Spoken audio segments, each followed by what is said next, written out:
And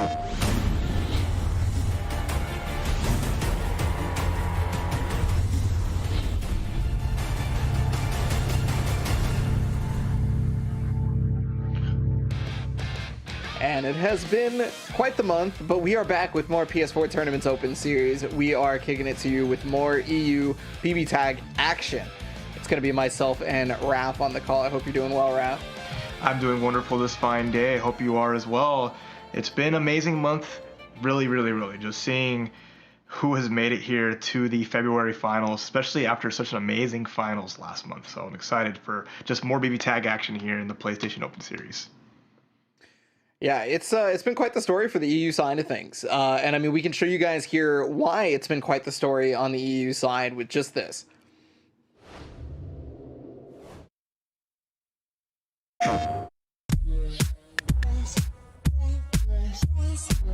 The BBTAG EU monthly finals brought us many of our familiar competitors from Mr. Rowanism all the way to French Whispers, and as you can expect, they played incredibly well. So shoutouts to everyone who made it this far, because honestly, it was no easy feat. The first match of the day saw Mr. Rowanism take on Zero Raziel. Unfortunately for Zero, Rowan Seth Hilda was too much to handle, and Mr. Rowanism took the match 3-0. Later we saw French Whispers aka PBL234 aka P-Blade take on Haterino. Two excellent players, but French's Adachi Yumi crushed Haterino with a second 3-0 for the day. Next up were Cax and Jaju Kakuja J, two of the EU and the Open Series most intense competitors. Jaju Kakuja J put up a fight with their staple Yuzuria Hilda team. What a decision there from Jaju. But were no match for Cax, as Cax came out of the set victorious. In the upper semifinals, Mr. Rowanism faced off against Zavid, and French Whispers took on Cax. And as expected, Mr. Rowanism and Cax took their matches, bumping Zavid and French down to the lower bracket. The upper bracket finals would be two of the top Open Series players, Mr. Rowanism and Cax. Who would win? After some overwhelming play from Cax bringing himself up 2 games, Mr. Rowanism would steal the win with a reverse 3-0, showing why he won every weekly qualifier for the month of January. That is one of the best assists in the game. It is insane. Down in the lower bracket, Jaju Kakuja J would run away with the wins, taking them up to the grand finals against Mr. Rowanism. Was the momentum enough to take the championship, however? It seemed like it was, as Jaju Kakuja J reset the bracket 3-0, but Mr. Rowanism came in clutch and won the BBTAG EU Monthly Championship for January. There it is!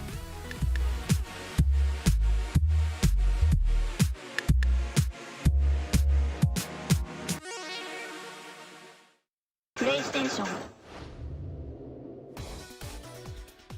And as you can see, with that big win last month in the January finals, Mr. Rowanism has been carrying that momentum all through February, getting first in 3 of the 4 February weekly qualifying events, only with Cax taking it in week number 3. So it's been the Mr. Rowanism show here in the European region.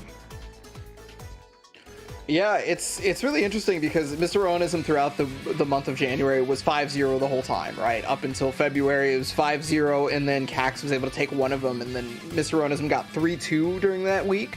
But you'll notice here in the bracket, there is no Cax. There is no King Rasta. This is going to be the first time in the Open Series EU side that we have not seen both of those players in the bracket at all. And Mr. Rowanism is the previous month's champion, so that is the person to beat right now.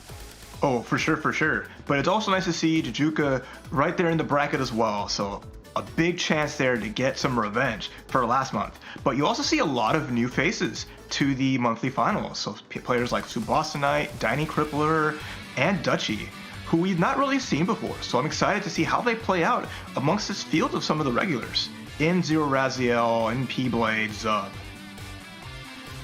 Yeah, well, I mean, you see a lot of those newcomers come in because of the enticing prizes that the monthly series has. You guys will notice that the finals have an upped prize. First place getting $400, second place getting $300, third place getting $200, and fourth place getting $100. So, you know, once you get to those fourth place qualifying matches, everything gets $100 richer. The better you do, so bringing out all the stops is an incredibly important thing, because at that point, you're not just doing it for bragging rights anymore. There is a good amount of money on the line.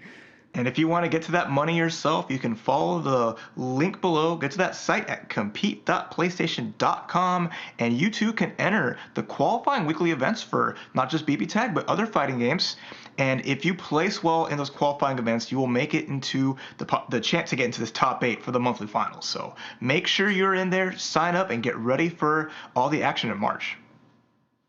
Well, we got the action of February coming in right now. It's going to be Mr. Rowanism versus Tsubasa Knight. And I mean, we've mentioned it a couple times at this point. Mr. Rowanism is basically the story of these last 2 months. Mr. Rowanism coming in with 5-0s across the board all throughout January. 5-0s in each week that they have won throughout this month as well. Coming out of Germany, I mean, Mr. Rowanism has just been absolutely dominating these since 2021 has started.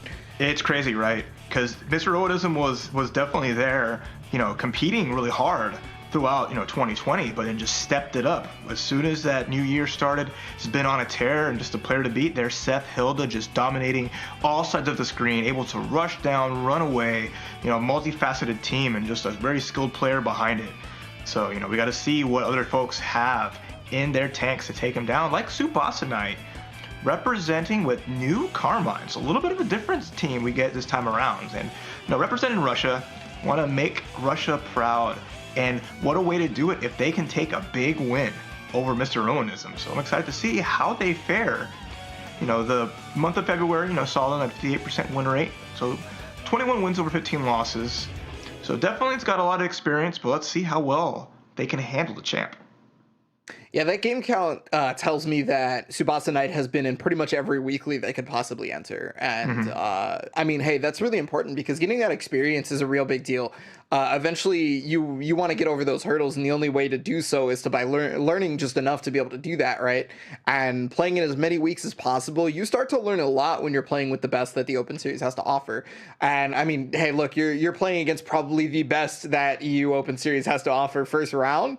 If you don't learn something off of this one, immediately, that's fine. You can always come back to this broadcast right now, watch the VOD, study the tapes and all that. And I implore you guys in the chat to do the same if you're trying to learn BBTAG, because Mr. Rowanism has proven to be one of the strongest. And we do see what I guess you could consider to be an unorthodox character pick on the side of Tsubasa Knight. A lot of people in BBTAG consider Nude, obviously, to be an unorthodox character pick. But Carmine as well, this is a character I will literally never count out. I don't care what the circumstances are. If Carmine has 0 meter, if Carmine has like 2 HP left, this character can still win.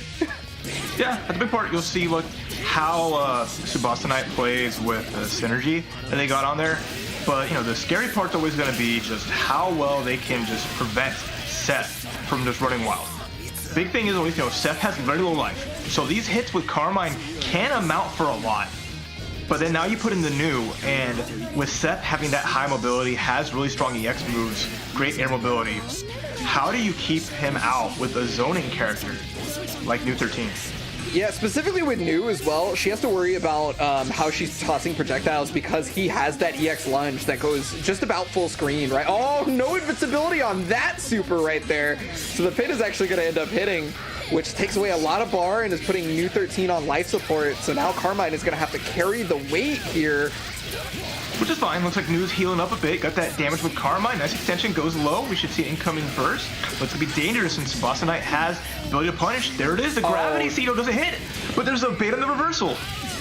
Oh, not the most optimal punish on that. Seth should have died for that one because Tsubasa Knight had 4 bars.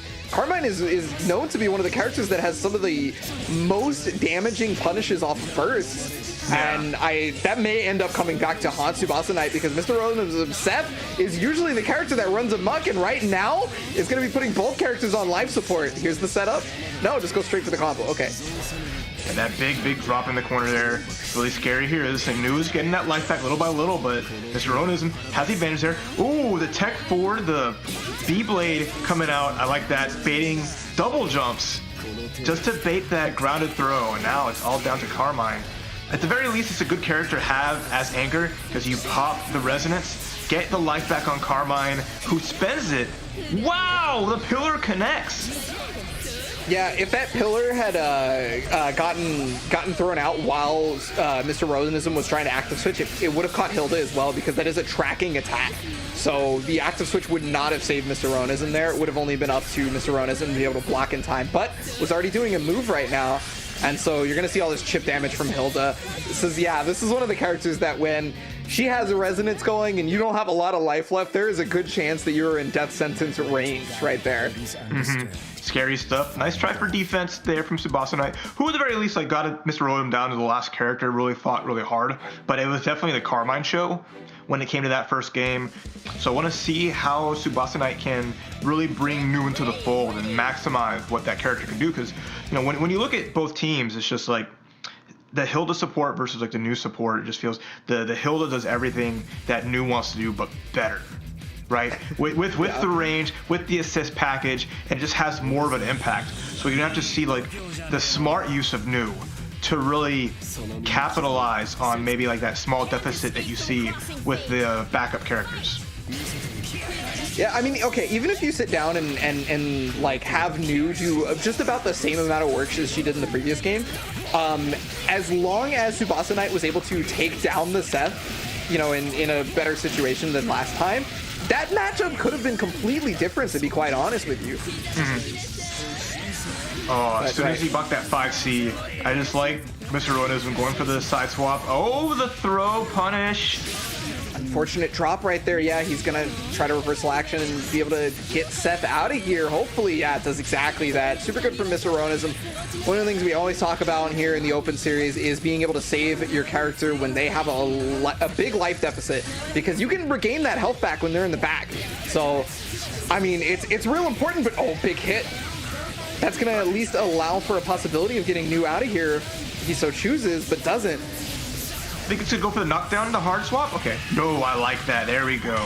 Getting the dual team super, cash out damage, bring Carmine up, but Carmine bleeding. That mechanic of just spending his own life, creating red life to get offense going. Needs to find the auto combo so we can get that juice, get some life back, because right now it's just living on a prayer. Yeah, unfortunately for him, EX Dive was going to be able to catch, and just in time on the burst, saving Carmine with a pixel. Is going to be able to get the 5C. It's going to spend that extra cash. Yes, it's an extra bar, but it gets you 6.5k. Puts Seth on like life support right here. But that's the big thing that we were talking about in the first game. Tsubasa Knight has to really pick and choose incredibly carefully with New 13 how you throw the projectiles and what guard strings you do because of that EX lunge from Seth. Speaking of EX lunges, there's EX dive right into the sandwich pressure. Carmine is getting that life back, but he has to hold his mix-ups. The wake-up grab almost getting baited out. Mr. Rowanism really playing to Tsubasa Knight's tendencies.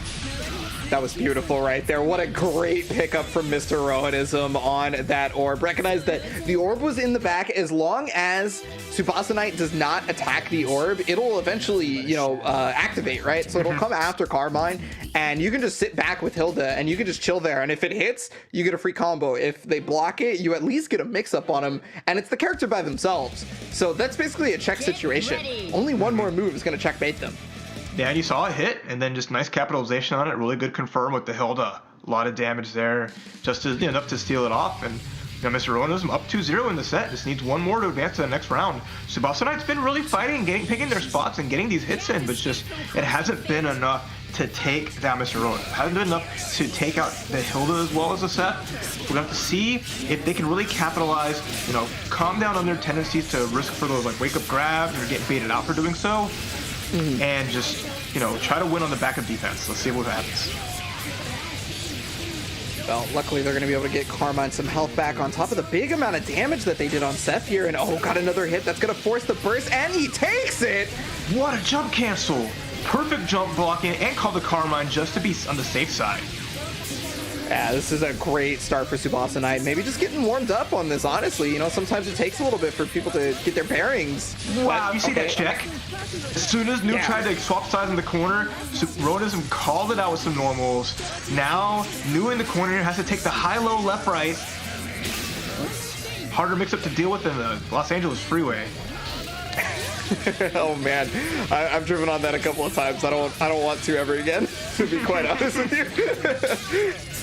But, oh yeah, trying to Abare out, trying to check him on his offense, but it traded right there. The assist is going to get a little bit of damage, and no, the super's not going to help out. The burst has come out to try and save Carmine, though Tsubasa Knight is not going to be able to get New 13 out if she gets hit at this point, so he's going to have to really pick and choose the battles well, but the wake-up grab!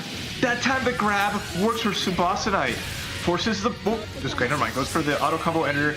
Not enough damage, though, to take out Hilda, and Hilda finds a hit. Both players on life support on both their characters. But Mr. Rowanism with the advantage, taking out Carmine. It's all down to New 13.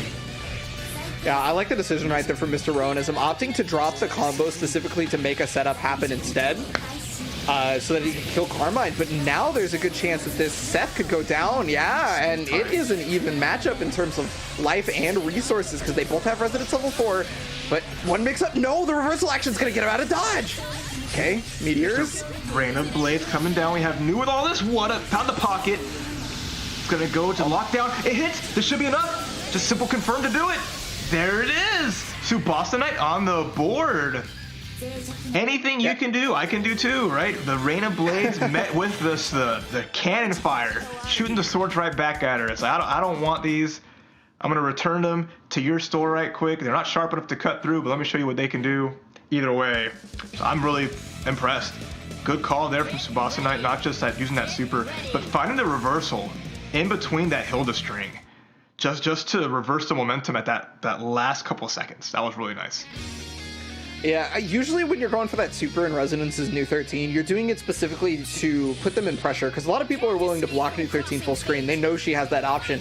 But whatever the case, Mr. Rowanism ended up pressing some sort of button, or maybe holding forward or getting caught jumping, because they got clipped by it instead of, you know, the situation that Tsubasa Knight wanted, and got him the game, because that's even better, to be honest.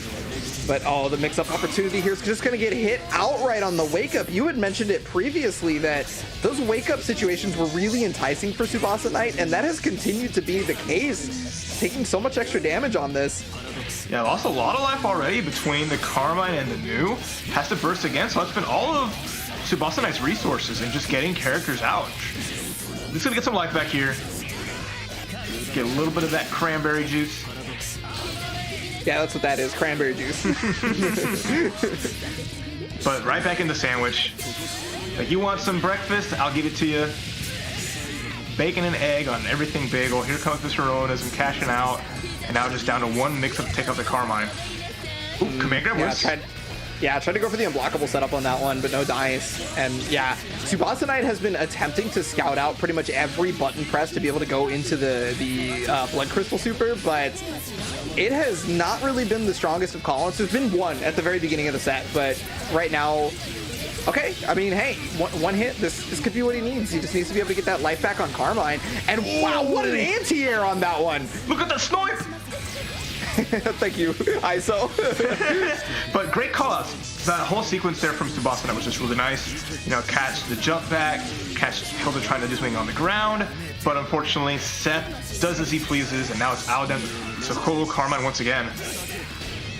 Drops the combo, but I mean, Carmine's still in a precarious position at this point, and yeah, I mean, one jump over is going to be able to catch him on the cross-up, and Mr. Rowanism 3-1, but man, Tsubasa Knight definitely put up a fight there. A big time, really impressive play. You know, capitalized the most of the team, and you saw a lot of the synergy, and the offense worked really well, and even turning around that last game, just making it really close, and just putting that pressure on Mr. Rowanism. What? That's the kind of thing you want to see, right? You want to see the champ have to fight. We want to see him not have an easy road. So Tsubasa Knight really brought it to Mr. Rowanism and made it a great first set for the day. Yeah, there's that blood crystal right there. So that was one of the situations that was basically guaranteed for Tsubasa Knight. There was, because Mr. Rowanism had already pressed a button, Tsubasa Knight had that blood crystal guaranteed. Even if you would active switch to the other character, the blood crystal is tracking, so it was going to catch that Hilda regardless. Mm-hmm. And you see just that 5C from Tsubasa Knight catching all that damage. And then that round as just Mr. Rowanism's Hilda snapping her fingers, trying to wrap this setup cleanly with a 3-0, but Tsubasa Knight had other things planned. Right there is exactly the super that caught. I don't know if Mr. Rowanism tried to jump or press a button or something like that, but just got caught outright in a situation that's normally just a guard string. However, that did not phase Mr. Rowanism for the rest of the set, as they're going to be able to go on 3-1 right there. And as our first person moving on here in the upper bracket, up next we're going to have Jaju Kakuja J versus PBL, P-Blade. And this one is probably going to be the closest match that we will get until we get to the further echelons of the bracket, right? Until we hit like that winners semis, winners finals area. Because these two specifically are known to be two of the better players in all of Europe, just point blank period, right? These two players are ones that usually go toe to toe with our Open Series champions. Outside of Open Series brackets, they do incredibly well on top of that. Jaju Kakuja J, we noticed the staple Hilda Yuzuria team. One thing that both Raph and I learned today is he's 42 years old, so, you know, killing it out here despite the age. Whoa. No matter what age you are, right? Fighting games are for everyone. We can all find success. You just got to work for it like anybody else. So good stuff to Jajuka, doing such a great job, you know, month over month, especially last month, making it to the grand finals. And if they take this set, they'll have the run back against Mr. Rowanism. But we'll see if that happens because, you know, their opponent this time, you know, P-Blade, PBL, French Whispers, many names, but representing the country of Portugal with their great Yumi Adachi. And that's always going to be a team you have to watch out for in the current climate of BBTAG. Anytime you see these two characters on separate teams, it's going to be a wild ride. And once you see them together, boy, you better buckle up because you are in for it. So I want to see if P-Blade can pull off what I would consider a small upset if they can take down Jajuka in the 3 out of 5. Yeah, you know, one question that's on my mind for this matchup in particular is P-Blade actually going to be playing the Yumi Adachi? Because, okay, yep, there it is. It's Seth Hilda. Okay. I was going to mention that P-Blade plays 30 different characters and in the Open Series has pulled out some of the wildest teams. Like the My Ruby and stuff like that 2 months ago. Like stuff just that I just wasn't prepared for, right? So I was wondering if it was going to be one of those teams, but it's going to be a little bit more of a staple team. I mean, we just saw Seth Hilda a moment ago. We know how strong this team already is. Their ability to set up sandwich situations is basically emphatic. Hilda is a staple character within EU. This is one of the characters that just shows up with everyone. Big TRM, going to the match, just catching the push block, and what a great start for P-Blade, looking really good here. You know, knowing Mr. Rowanism winning last month with this team, it's like, if I was P-Blade, I'd be like, okay, so this team's got to have something going on if it can take a big win, so let's see what it can do. And just look at that, look how far back Jajuka is in this match already. Look how much life lost, and it's still more to come. Oh my gosh, is he going to spend the bar to bring down Yuzuriha to just pixels? I would. I absolutely would. Just enough. It does it through. 14K. P-Blade, you monster. You have come out the gate ready for Jajuka. Well, getting the instant over here, Jaju Kakuja J is going to go for the resonance activation. Still gets a media on that. That's one of the nice parts about using EX Pin on knockdown from Hilda, is that she gets just enough time to be able to resonance activate and still get the media afterwards. And then the EX Pin is actually going to anti-air Seth. Oh man, Meteor's on deck right now. Overhead, another mix-up. Burst could possibly come out, but you know, you got to wait until it's burst safe, right? Oh, big reversal action catch right there. Speaking about safe and not safe, that big reversal. Hilda has such a long startup, you know, and all you gotta do is just block. Just stand on the ground, block. You might catch a lot of the air, but, you know, you just patience, working out. Didn't quite kill her for it. The EX is gonna connect, and now, again, just a dive, again and again, knowing Jajuka's gonna press. Coming from that angle, great stuff from P-Blade, just sniping, you know, on the ground, and that just looked really good. And, you know, despite how messy it got kind of little at the end, it was a very clean start for P-Blade. Yeah, no, absolutely. That beginning was incredibly clean. The fact that he was able to get both of Jaju Kakuja J's characters down to, I think it was about a third health, 30-40%, right? At the very beginning, just like, it spelled doom from the get-go, and Jaju was just playing uphill from there on. And one thing that we mentioned about these two characters, Yuzuri and Hilda, is their defensive capabilities aren't exactly the strongest out of most characters in BBTAG, right? This team is all in on the zoning and the offense, right? Their stats are maxed out in those aspects. And so when you run into a situation where you have to defend as these two characters, especially versus, a Seth, you were running into a lot of trouble. Yeah, just like that. Like on defense, you saw the read there from P-Blade, deciding to up back and then found the dive in the small gap, able to put the pressure on. Great blocks though from Jajuka. Really nice to see. Holding the fort. What a reversal, catching both characters, but bringing it right back. Anything you can do, I can do back at you. And now we're just seeing two players who, probably play each other many a time. And they're doing that player matchup, but big punish. Here you go. Oh, that is absolute sadness right there. Just barely being able to get over the reversal action thanks to how slow it is. Gonna cash out on damage, get the safe jump after this. All right, let's go for the one super. Up back again, but caught blocking. Nice push block though. So now P-Blade has to find a point to bring out, but instead just finding a hit instead. Went for the jump C with Hilda. Now he's hit up a sandwich. What's the mix up here to the low? Yeah, that's one of the hardest parts to deal with is, again, this team just sets up sandwiches so well, regardless of, what situation you're in. It's going to be able to reverse an action out of there and caught him up backing most likely right there, trying to get away. Air unblockable in the reversal action, though. She has a lot of meter to work with. Almost got the both characters, but Seth there to save the day. All right, even though she activates Resident, even though Jajuka's got stuff going on, yeah, still hold it. There was a CC active on P-Blade's part. Activate Resident still has to block. And, P-Blade just took advantage of that extremely well. Found the hits again and cleaned up the round to go up 2-0 here against Jajuka and just making a statement. So I'm like, I have this team. This team, you think Mr. Rowanism is the only threat with these characters? No, I've studied the tapes. I brought my own flavor to it. And now P-Blade, Seth, Hilda is showing just how well they put in time with this team and how well they're doing. It's incredible how proficient P-Blade can be with so many characters.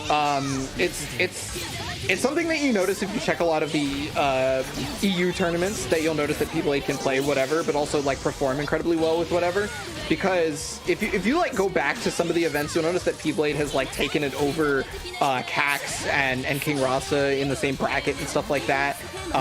And that's not something that you can say for a lot of EU players, and even more so, you can't say they did it with 6 different teams. But that's the proficiency of a strong BBTAG player, right? The game's been out for some years now, and people have been playing this patch for some time, right? So they have got the experience, especially those, lab monsters and the ones who just play online all the time. But now Jajuka, finally, for the first time I think in this set, really has a substantial lead with Hilda's life so low. So let's see if he can keep that and try to bring this set back a little bit, avoid the sweep. Oh, he was expecting the lunge right there, so he went for the super to be able to stop the lunge, or at least in hopes of it. Not gonna do it, but oh, what a beautiful 4P from Hilda. Look, you heard me say it in the recap. That is one of the best assists in the game. There's just no sugarcoating it. That assist is amazing. It's the stop sign, it stops time, and you saw that conversion, even though getting hit by Seth on reversal action is just everything coming up to Jajuka. Now, forces the burst out of Jajuka though. P-Blade has a chance here now that all the defensive bar is gone. Though they don't have any bar, they can't take these hits. Oh no! And the birthday slash! Nice conversion there, pump full screen, and Jajuka not getting swept up here, is not trying to be cleaned up with yesterday's trash, and we're at a 2-1. I'm excited to see this set keep playing out, and now that Jajuka's got a little bit of momentum. That is the Yuzuria special right there. Every Yuzuria player has tasted that moment in tournament before. One EX slash, which goes almost full screen. It's about 95% of the screen length. And it wall bounces, so if you catch both characters, you immediately get to teleport into more slashes, and if you're already in stance, she gets the extra added follow-up, which does even more damage. She was able to kill both characters by herself off that. No other character needed. You got both Hildas out now. All right, we got the mirror match. There's the burst. which is always kind of really nice when you look at it, using it against a character like Hilda, who dominates from full screen. That burst will bring you closer, and if it connects, you'll be at the advantage there. So even if you're playing a zoner yourself, nice little good tactic there from Jijuka. But now, P-Blade on the back foot. Yeah, I mean, Jaju Kakujije recognized that the burst was coming and did it so even preemptively, right? And P-Blade was still looking for the burst right then and there. And I mean, it makes sense. There's specific points in Hilda's attacks that are not jump cancelable, right? So you think to them as being burst safe, when in actuality, she can still reversal action cancel them and be able to catch your burst. But right now, Jaju was able to weather the storm with that cross combo. He's got a good amount of damage on Hilda. Caught her trying to jump out. He's going to have the cross combo situation right now. Caught Seth, but no full conversion, unfortunately. Oh, gets a hit with the orb in the sky, and now P-Blade has an opportunity here. It is solo Seth, but still a great character with all that bar. Another TRM calling out the push plot, getting a free grab, free damage here. It's gonna force out the burst, and now using one life support, but I think that's okay for Jijuka, who can just let Hilda sit here. Let's see if they can keep Seth out. Yeah, well, it's especially okay for Jaju right now because he's got the hit. Force the resonance activation. He's just got to watch out for that EX lunge because he has meter to work with. That lunge could just show up out of nowhere. Yeah, he tried it. Definitely spent the par for it. I don't blame him. Goes full screen, super fast. And you have that super cancel to get some more damage out of it if it connects. Okay, good push blocks. And nice switch out. Usually take a little bit of damage on the way out, but she's still surviving. Tried the EX dive right there, no dice. And I mean, you want to be able to not call Yuzuria as much as possible here because one proper decision from P-Blade could just kill Yuzu. Yeah, and you see the immediate cross combo activation, but the active switch, this may end up, okay. Oh, with the yeah, he's able to catch him. Up back into the 4P, even though Hilda's all the way on the other side, it just reaches across and then got to confirm as Yuzu was falling down. And that ties up the set, 2-2. Really good stuff from the Jijuka, who's just been fighting it out after being on the back foot, losing 2 games in a row, and just showing that, hey, their team is kind of cool, P-Blade. I've seen it before, you're pretty good at it, but I've got answers. I've got some answers. I did my homework too. Young man, I have those years of experience paying off. I mean, at this point, Jaju has got to have played against Rowanism's version of this team a couple of times, right? So at the same time, but sticking with it is P-Blade. Okay, so I mean, it's not like it's been doing poorly. It's just that we've known P-Blade to do so well with the Yumi Adachi team that I always just wonder, when is it going to come out? Like, what does it take? How far against the wall do you have to be, P-Blade, before you gotta bust out that good? But here we go. Finds a hit with the dive. He's gonna get a sandwich here, but the tag out. So Seth runs one way, Hilda comes in the other. No interactions across the board, and now Jijuka with basically just neutral robbery there. Yeah, I mean, that was the perfect hard tag for P-Blade for Jaju, because if he hadn't done it at that timing, it would have got hit by the Seth dying. But regardless, oh no, Yuzu was going to lose their life right there, but now P-Blade might be losing the Seth. As long as he doesn't drop this, easy money, snap, yep, erase from existence. Wherever you are on the screen, she will find you, her blades will find you, and now P-Blade, after what looked like an amazing start for game number 5, is all down to the solo Hilda putting on the pressure here, trying to beat the throw. Didn't quite work out, but Swords of Revealing Light come out.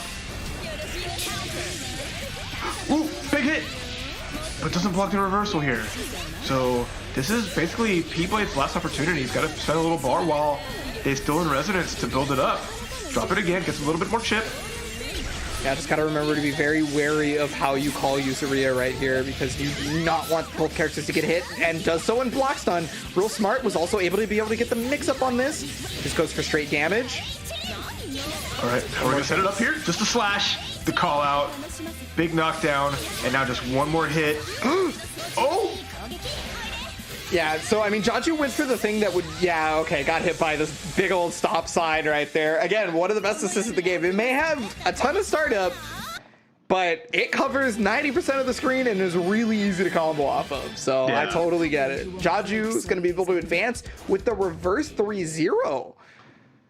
Yeah, brought the broom back, turned it around. 3-2 is the final numbers of that set, and just good stuff from Jaju, who just, made the right adjustments, turned it around after basically getting rolled over like the first game, and just, showing that, okay, in your head, you're playing against this team. You have to know, like, if I can't beat P-Bud's version, I don't stand a chance against Mr. Rowanism. So this is perfect practice leading up to that. Because now that you have that big win, it's like, okay, you have that confidence. I can beat this team. I know what to do. I just have to adjust to the other players' tendencies. And, with that, Jaju might be able to reverse, last month's grand finals in the next set. We'll see. It does take quite a bit to be able to adjust to its tendencies. And, I mean, luckily the game is 3 out of 5, right? So you at least get a little bit of that time. But, I mean, that was like one of the big turning points right there, was being able to catch both characters. I feel like that had to have given a large morale boost, and then you just get the easy combo off that. Jaju was able to make it happen. So right there, specifically, Jaju was sitting in Yuzuria stance, not moving, because in that stance, you auto-dodge projectiles if you're not pressing any buttons or any directions. And most of Hilda's toolkit is projectiles, right? She only has a couple of physical attacks. So he was hoping that, P-Blade would get a little antsy and try to toss a projectile so that he could auto-dodge it and maybe punish.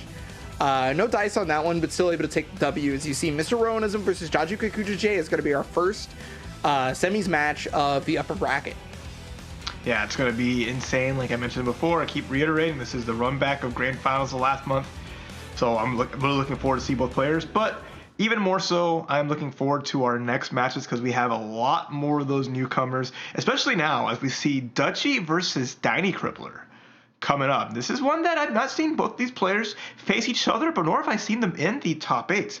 I know I've not been a part of every, BBTAG top 8 for the PlayStation Open Series, but, new faces I'm always welcome to. I can't wait to see how they play out, with Dutchy here from Norway, rocking the Weiss Elizabeth. So we have some more really fun variety. And we actually might not have a Hilda in this set. It's possible. I'm not going to hold my breath, though, because we are on the EU side of things, and they understand the power of Hilda and Hilda Online. So, but yeah, I mean, you take a look at Dutchy right here. 74% win ratio with 20 wins, 7 losses. So they had been grinding out pretty much week after week for sure. They had to have been in a ton of the weeks just to be able to get to that game count. On the other side, Diny Crippler, just the raw damage that's going to be coming out of that team. You do not want to get hit by this team right here. Yang, Hakumen, these are the heavy hitters of the game right now. Yang is considered to be one of the stronger characters for sure. Hakumen up there as well. But, I mean, look, 1 week Diny Crippler was able to make it to a monthly finals. 5-1. That is an incredibly strong record, because you gotta remember Mr. Rowanism winning 3 weeks with 5-0, right? Mm-hmm. So playing only one more match than Mr. Rowanism and winning just as many.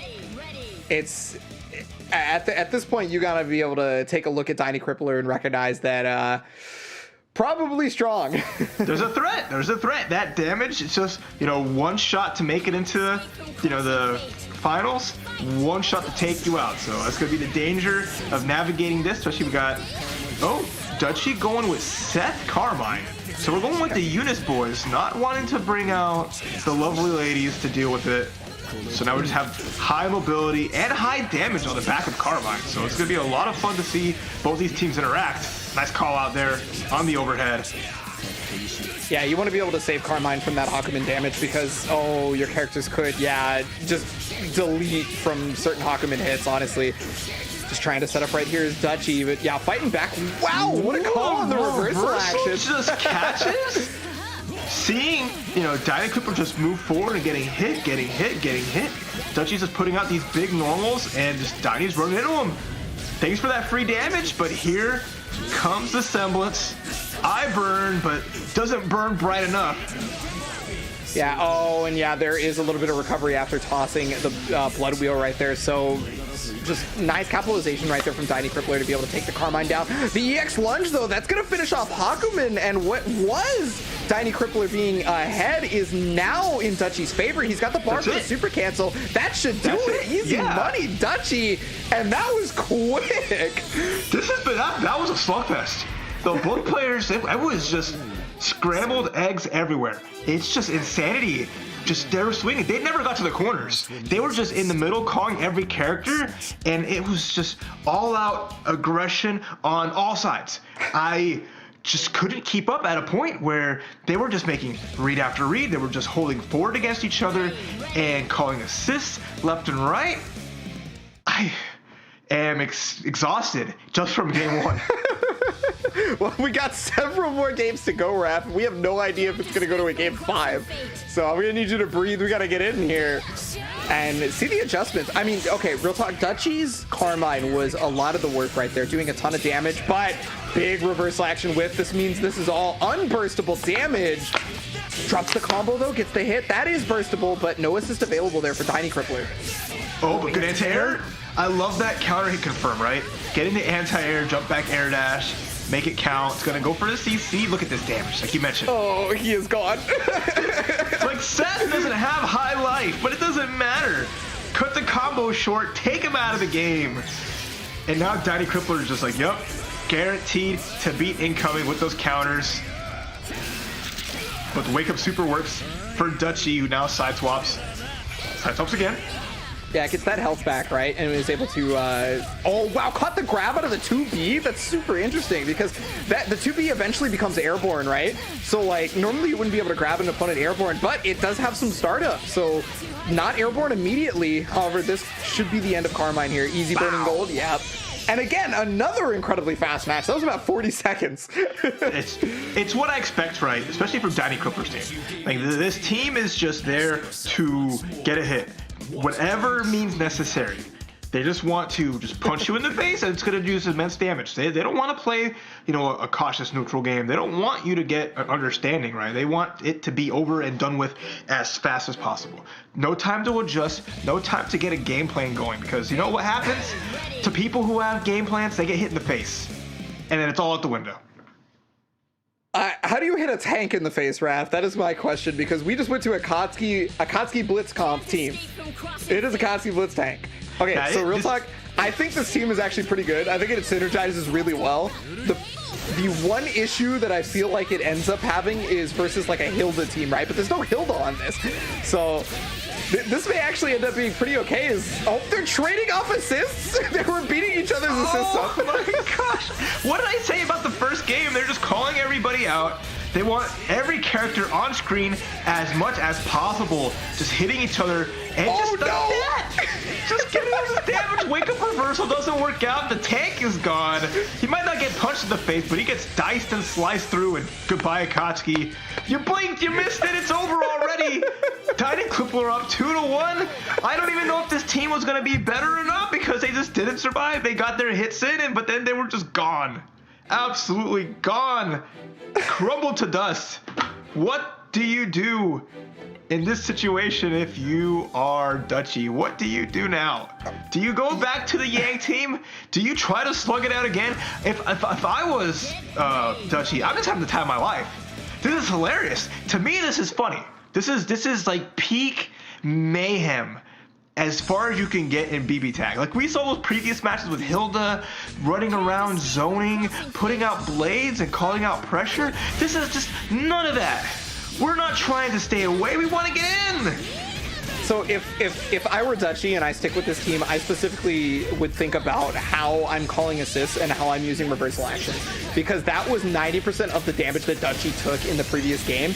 And now look, I mean, you know, Akatsuki still had one poor reversal action a second ago, but it's a little bit better for them this time. Let's take a healthy boy. He's tied for the highest health in the game.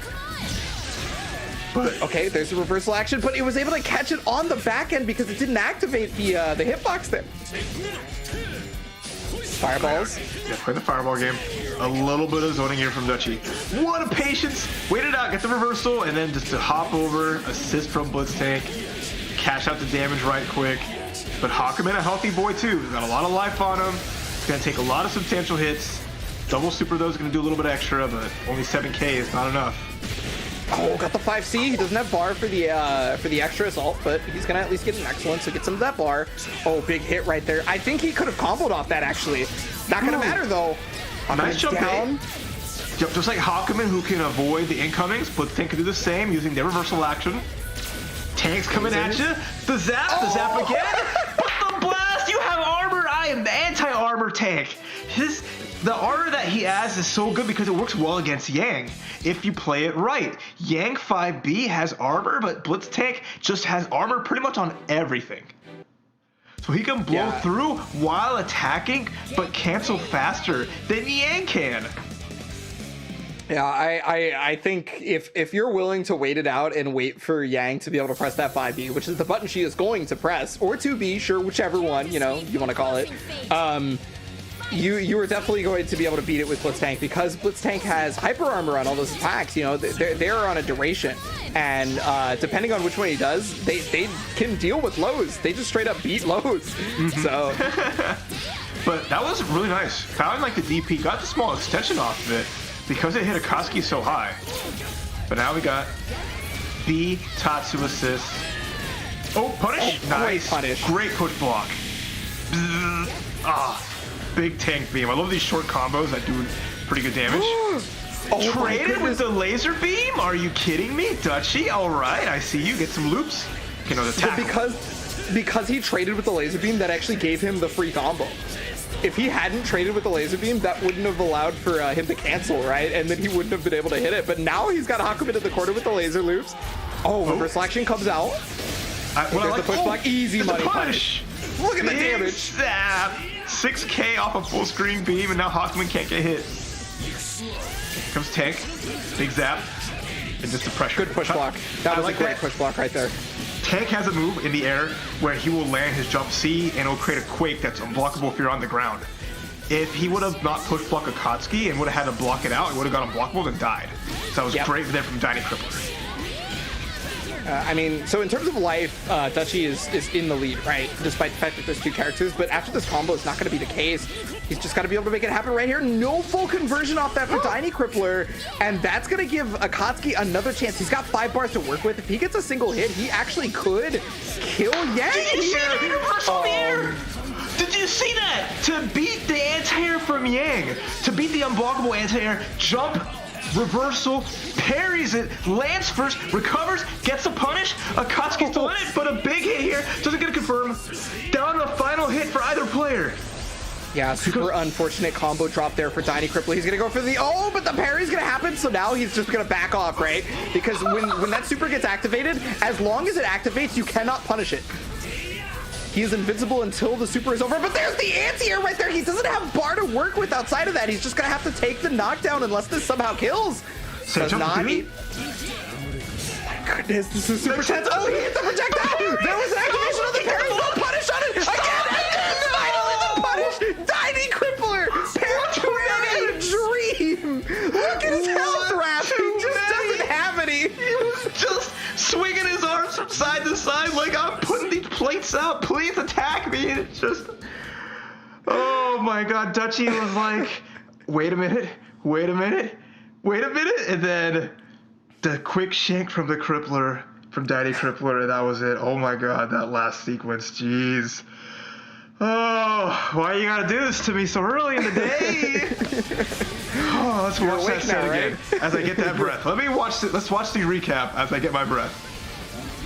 Yeah, so I mean, you'll notice the second that that Dutchy switches over to Akatsuki BlazBlue, it becomes a battle of assist calls, right? Because look, 90% of the damage that Dutchy took here was on assist calls being poorly chosen and poorly placed reversal action, right? That went away here in the next couple of games, and so it started to look a lot better. But the second it came down to the wire, the second it was 1v1, those habits of getting scared and wanting to reversal action over and over again came back and ended up killing Akatsuki in the process. Like there was a great one right there, right? That one was phenomenal and was able to take down Yang because of it.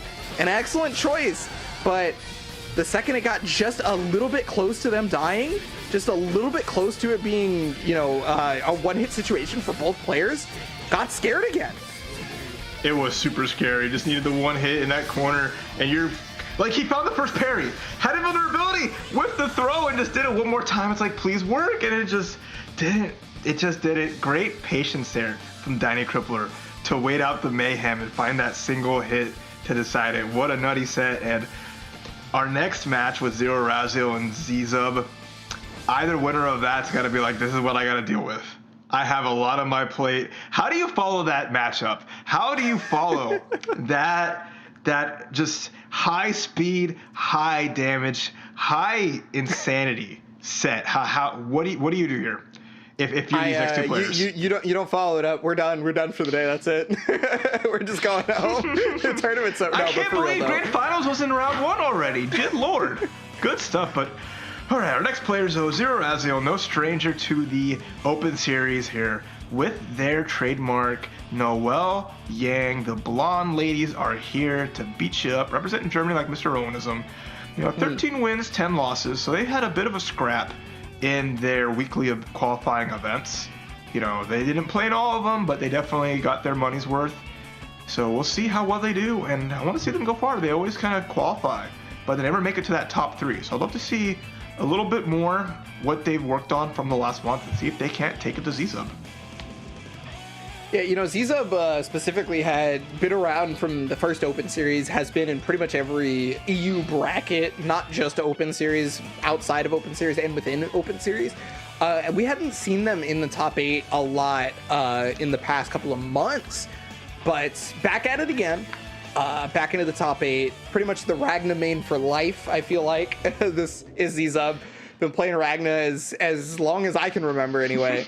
So it's I believe there was one moment though where we saw Zizub not play Ragna and I lost my mind because I just wasn't ready for it. That's the thing with Ragna players. That's just how they are. Like, if a person has played Ragna in like any BlazBlue Cross Tech Battle, Central Fiction, what have you, they are a Ragna lifer. They have that Ragna hoodie sitting in their closet.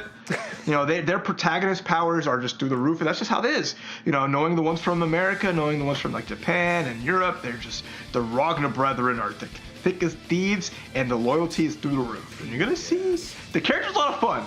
Good color choices. Good color choices. It's always a lot of fun. Yeah, you love the pink.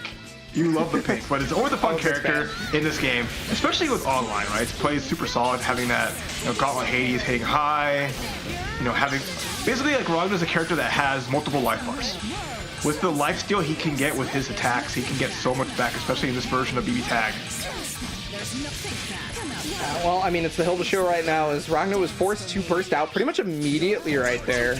One thing that I really want to see the dynamic is, anytime there's a Noelle player on screen, I like to check how the opponent deals with Noelle, because she's a character with that move right there. Those moves are her drive, and anytime she uses them, she has different types of invincibility depending on which one it is. Usually it's upper body invincibility, right? So it goes through normal strikes, pretty much any random button that you can press. Sometimes lows beat it depending on which ones, and then she has buttons that specifically bait lows, right? So how you deal with that is the mark of whether or not you can deal with Noelle, but how you deal with Burning Gold could depend on if this character's even alive here in a second. Wait, give me your phone. Snatching that right up. A lot of life back on Ragna, pretty much back at a full life.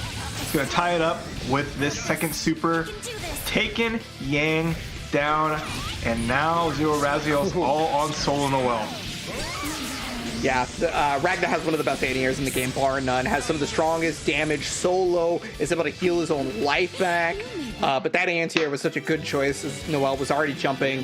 He did it a bit late, and it still ended up working out. So Zizub's going to take the first game. Yeah, clean. Just Zizub played that extremely well with character strength.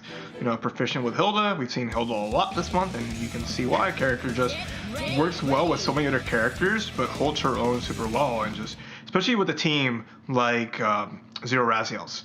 That team needs to get at a mid-range or up close. They can't thrive. They cannot thrive from a full distance. Noelle may have a projectile, but it just doesn't really work that well in this kind of situations. So bridging the gap is difficult, because not only do you have that Hilda with her great normals, you have her assists backed up by Ragna's great normals. That Ragna run up 5A, the big boot just coming through, is just scary, right? It just it's good startup, great range, and it's gonna catch Zero Raziel moving forward. So you have to be really wary of that. Oh, nice block in the overhead there from Zizub. Recognized that was the next one coming. Gonna be able to get, oh, the cheeky mix-up right there. That was not a true combo. Switched over to the overhead. I mean, okay, look, online, Gauntlet Hades, it is an overhead, but online, it is unblockable. Oh, big time. It's a good check, though, right? Fast. It's like, how well do you think your opponent is active when they're getting hit? Are they going to be trying to block during it? Are they going to watch their opponent? Or are they just going to be like, oh, I got hit again, roll their eyes, and then die to mix-ups like that? Okay, I just saw something incredibly rare, actually, right there. So the Noel assist actually went under the 4A from Ragna, which is something that you would normally have done in, like, say, BlazBlue Central Fiction. Not something in BBTAG normally, and it's incredibly rare on top of that for an assist to low profile an attack. There's very little assists that come out on low profile. So that could have ended up helping for a moment there for Zero Raziel, but already back in the blender, the unblockable comes out, hit on Noel, which stayed alive, not getting a lot of time to be able to even activate Resonance. Didn't end up going for any push blocks either because Hilda is a full screen monster, and Zero Raziel unfortunately just could not stop the offense. Yeah, a big part of what I saw too is a lot of Zizub calling out the upbacks. Realizing that, okay, Zero Raziel on defense will not opt to just hold down back to go for up back. So you see a lot of callouts on that by putting out a quick Ragnar normal and then knowingly going for the unblockable reversal action. So say, okay, you want to up back. If you do not push block immediately, you will take free damage. I will call an assist. You will take 4 damage because you keep one to what we call in the FGC chicken block. You want to hold up back. You want to avoid being on the ground and block almost everything. So really good awareness from Zizub, good call-outs, and good combo to start things off. Yeah, forcing the burst immediately right there from Zero Raziel, because Yang had already taken about half life. There was more to come from that as well. So now he's got to deal with the drive, and he just jumps over it. Yeah, again, how you deal with Noel drive determines whether or not the character can be even a threat at that point. Because the second you take the drive away from her, she starts becoming a lot less threatening. And she starts to have a lot of trouble being able to move around the screen, right? So Zizub's been doing that beautifully, and being able to keep that up is going to be incredibly important. Another set of hits right there, forcing the burst again. Did you see that conversion? That was so cool. I would burst that out too. I don't want to get styled on that hard, but great punish there on the burst, and now Zizub just looking to make this a clean 3-0. Is gonna go for the super switch. Finish off Yang, and now Noel with low life. We don't even get to see a semblance out of Yang. How often is that? There's Yang on the screen, and there's been hardly any eye burns. My ears, thank you. Appreciate it, Zizub. Big 3-0. Zero Raziel getting knocked to losers, and eye burn has been burned out of my memory. Yeah, I mean, Zizub showing one of the reasons why they're pretty much a staple in some of the upper echelons of the bracket, and not just the Open Series when they enter, but also outside of the Open Series. Zero Raziel, unfortunately, going to be moving down to the lower bracket, but having a second chance, it's going to be able to maybe make it further, just got to be able to beat whomever they have to fight. Zizub, on the other hand, in that winner side, it's going to be going up against one of the newcomers. So I'm excited to see how they handle Ragna, because Ragna is not a super popular character in this game. Well, it wasn't a super popular character. I mean, until I have to say, recently, it's like, even without him being popular, Ragna pickers will always have been there. They're tried and true, playing their boy. Everyone in like Southern California, they're rocking their thing, but Zizub putting it on the map in the European side. Those air unblockable situations, so good. Beautiful. Calling out Zero Raziel's tendencies extremely well and just running him over consistently. So it's not just the offense, but like you mentioned, like the defense as well. Having the matchup knowledge, playing against a character like Noel surgically, and did such a great job. I'm excited to see how far Zizub can go this month. Yeah, definitely feeling like it's maybe pretty far. It wasn't even just the Noel, versus Noel stuff too. It felt like he dealt with Yang equally as well right there. But you're going to see, our winner semis is set. Losers is going to be happening. Oh, and we already have an update on losers. So PBL is going to take it over to Tsubasa Knight 3-0. And then Zero Raziel will have to face Dutchy. But up on the top there, it's going to be Mr. Rowanism versus Jaju Kakuja J, and Diny Crippler versus Zizub. Yeah, 2 excellent matches. We have a run back of grand finals from last month, And then we have Zizub and Dining Clipper, two players I haven't seen face each other. Dining Clipper being one of the new faces here in the PlayStation monthly finals. So I'm excited to see how those play out. But before we get to that, we're just going to take a small break. So just, hang out for a little bit. But we will be back with a little bit more of that upper bracket action very soon here. And while you guys are waiting through that break, you guys can go to compete.playstation.com and join the fight. You'll be able to get into March. If you think you guys can go toe-to-toe with one of these players you're seeing on the broadcast today, you may be able to. Compete.playstation.com. We will see you guys in just a moment for the rest of our bracket continuing on.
Welcome back, everyone. We're here for more action at the PlayStation Open Series with the BBTAG EU Monthly Finals. I am Raph. With me is Bionic Plague, and we've just come off 4 amazing sets, and they've been anything everywhere from slow pace and methodical to high speed mayhem and everything in between. So BBTAG offering just all the kinds of action to get our day going or ending, depending on what side of the country or the world you're on.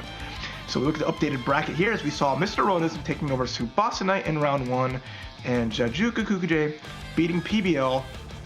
Dynaclippler over Dutchy, and my favorite set so far of the day. And then Zizub with a clean 3-0 over Zero Raziel.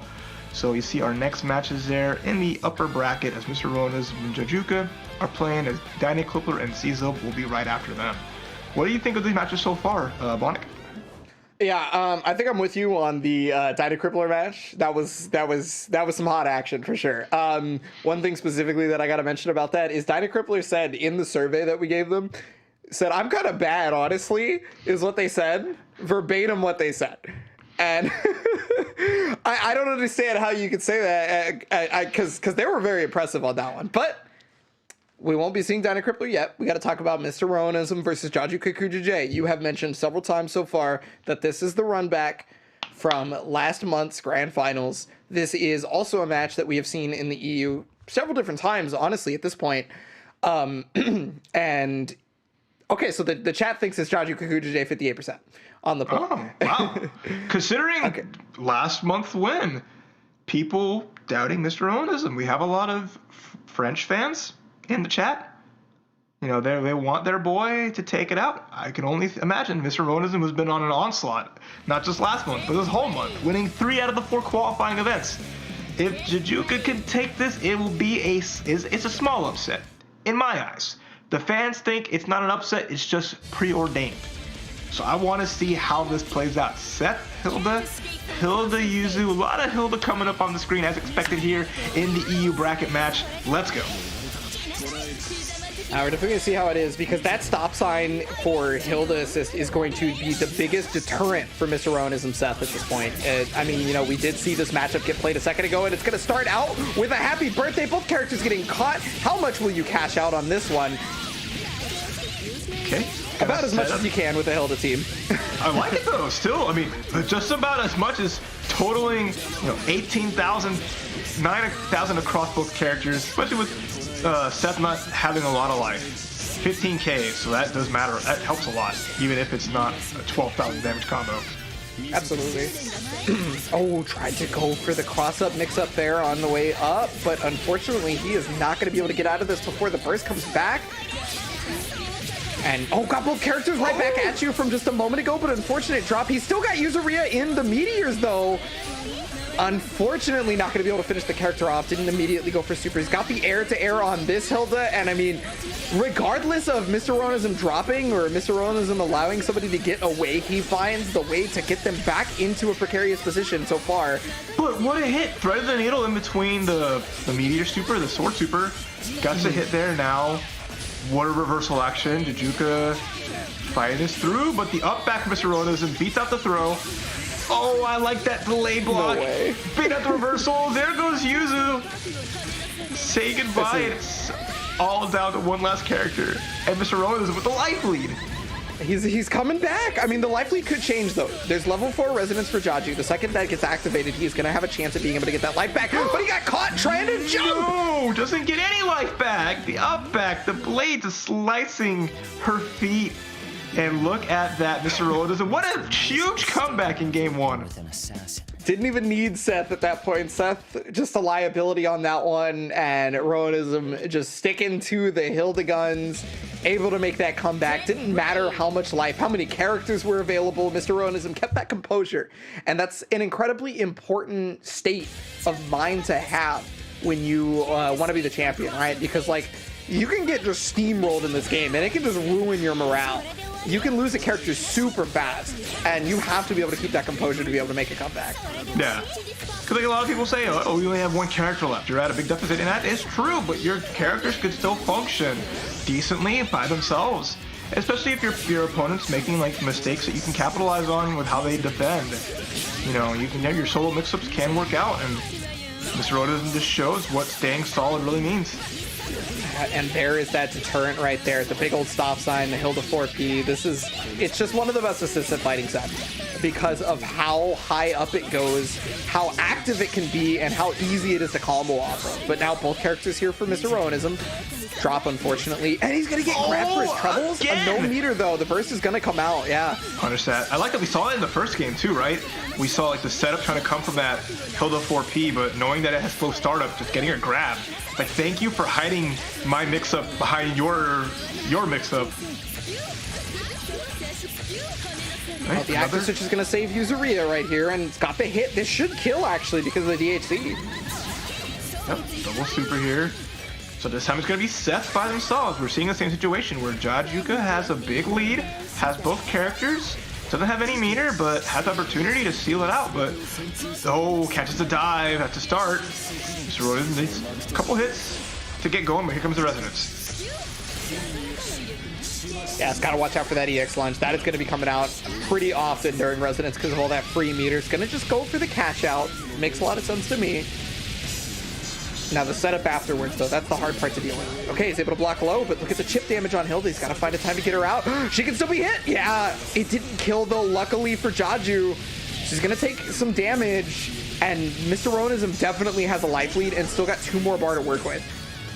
That was such a clean, immediate super to keep the resonant super damage coming through, but Jaju finds a hit. He's going to get the knockdown here. He's in sword stance. But the dive on the other side, are you kidding me? Oh my gosh, what a decision. It was the right one, and it's not over yet. He had to have known. He had to have known that the teleport was coming because he specifically went for dive on the correct side because that teleport crossed up. Oh, box overhead. Can't take a single lick. One tiny hit. It'll do it here for Jajuka. It's gonna drop the blade. Still has some meter to play with. There it is, the EX pin. Drop the disco ball right on Seth's dome. And now we're tied up 1-1. Yeah, that was a terrifying position. And honestly, I have to commend Mr. Rowanism for being able to defend as long as he could because he had 1 pixel of health left. You cannot die to chip damage in this game. So, I mean, it was just one chance, one opportunity, and somehow made it work for as long as he did. But Jaju just kept it solid. You know, didn't give him a chance to be able to get past any of that offense, and then eventually got the mix up. And it is a 50-50 in that situation when you're blocking Hilda. She can go high or low on that one, and since there's only 1 hit that's required to kill you, that is one of the scariest mix-ups that would not normally be scary. Exactly. Where it's just that one-shot mix-up. If it not get anything off of the low really sometimes, but it was all you need that 1 hit. But big start, Mr. Rowanism. Got the corner pressure here, goes low. Was like catching Jaju up backing possibly, but just really good snipe out. Here's the mix-up, delayed air dash, just great pressure. Continuing on. And he got both characters on that one. Now he can switch over to Hilda and full combo this. I loved going for the side switch on that because you do 2 things. You for 1, you take the corner back, and for 2, you make it burst safe. Unfortunately, he was unable to punish the burst due to timing, but at the very least, he set it up properly. Jaju, however, unfazed. He's got the cross-ups coming. He's going to be able to stop that burst, but he's not going to be able to get a full combo off it. I mean, luckily for Mr. Rowanism, he got that burst just in time because Seth almost died for that. All right. Now, this is the first time we really see Jaju on the back foot. And Mr. Rowanism was down the first 2 games, but Jaju again with this every game. There's this really clutch grab that comes out of Yuzu. So that's really nice from Jajuka. Jaju, whatever you want to call him. Very long name, it's fun to play with, but now we have the jump out, but getting crossed up in the mid screen. Nice blocks. Oh, Yuzu might die. Yeah, you noticed that immediately. Good snipe. Good punish. What is with this set specifically and assist staying alive at 1 HP? That's all you need, man. That's all you need. Now she's back down a pixel just because you got hit by the incoming hit. That does do some damage, but doesn't kill from what I know, and the orb will do it. That's super interesting. The sword didn't stop the orb. Yeah, it didn't cut through it, and it just kind of hit her, and she died for it. So even though if Mr. Rowanism would have just blocked it, he still would have got the kill anyway. But that was Huh.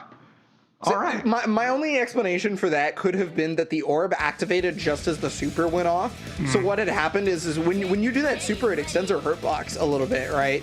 So the orb probably had an active like hitbox on it by the time the sword was getting ready to connect, and that connected first, which is pretty rare.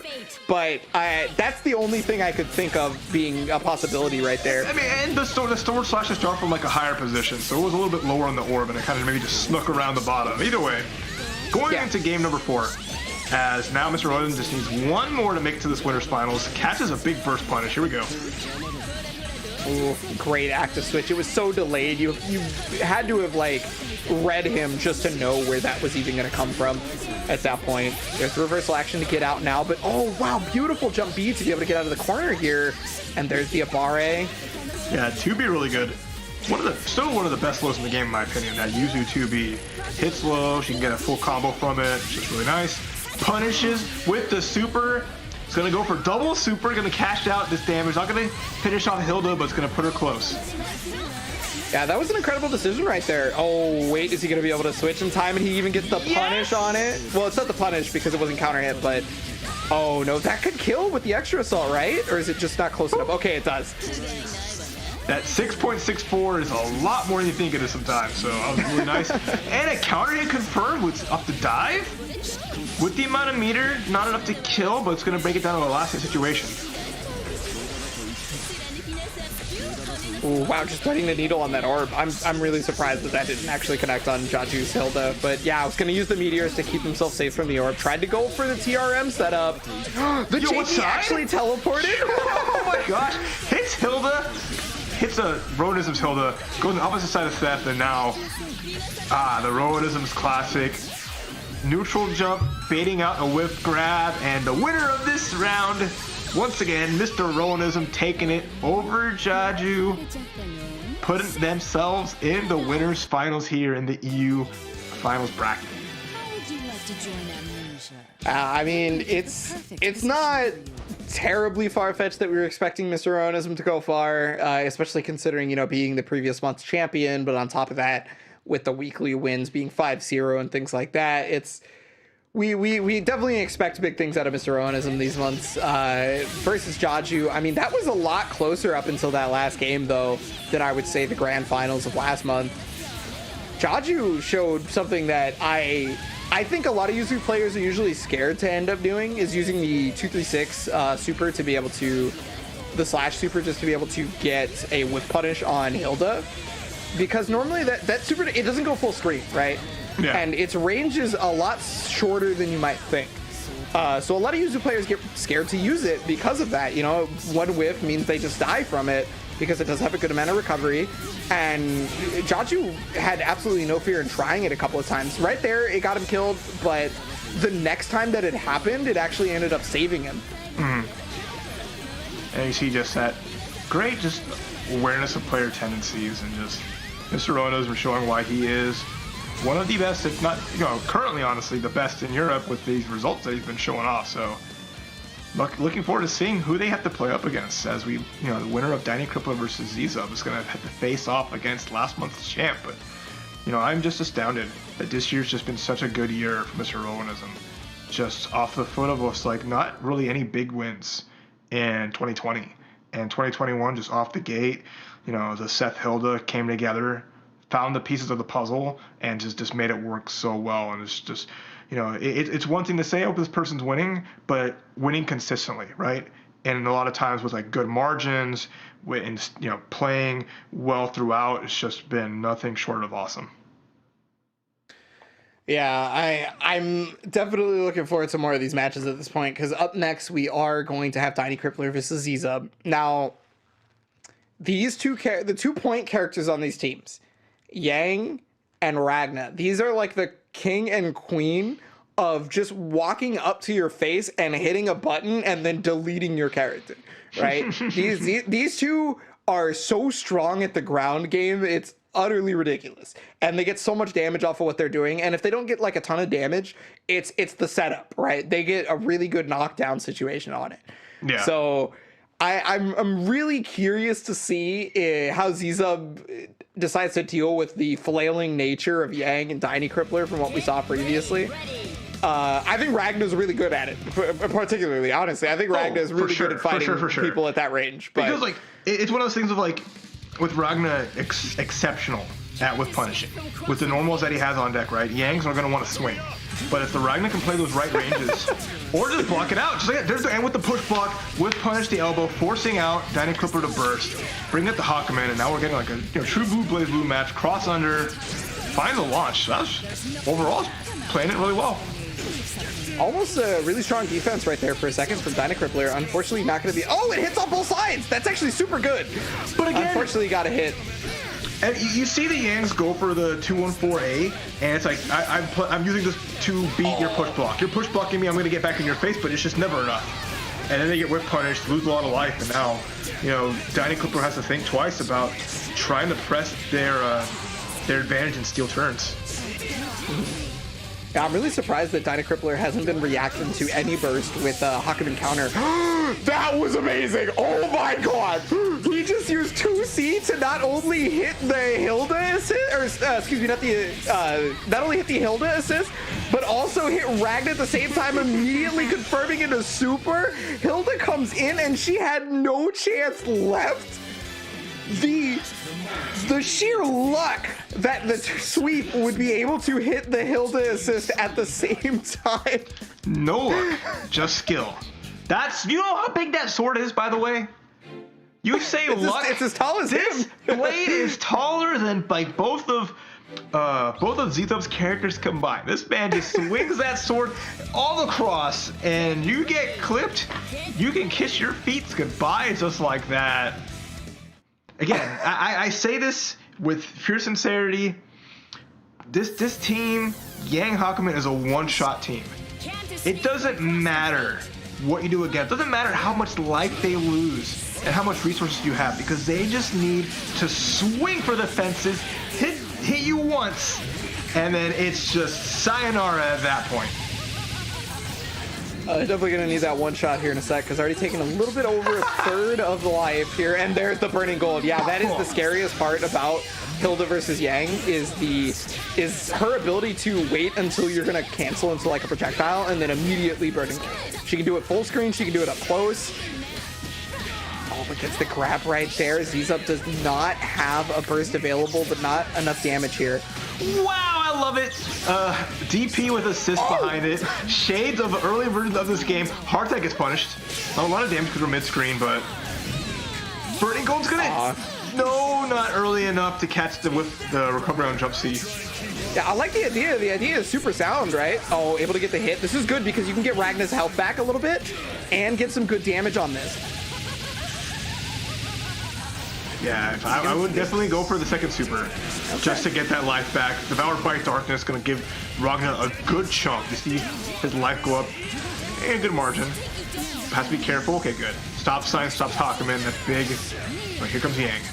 Oh, but there's that 4P right there. Now, he doesn't have bar to use the EX, but he still has Gauntlet and Hades because Yang is close enough.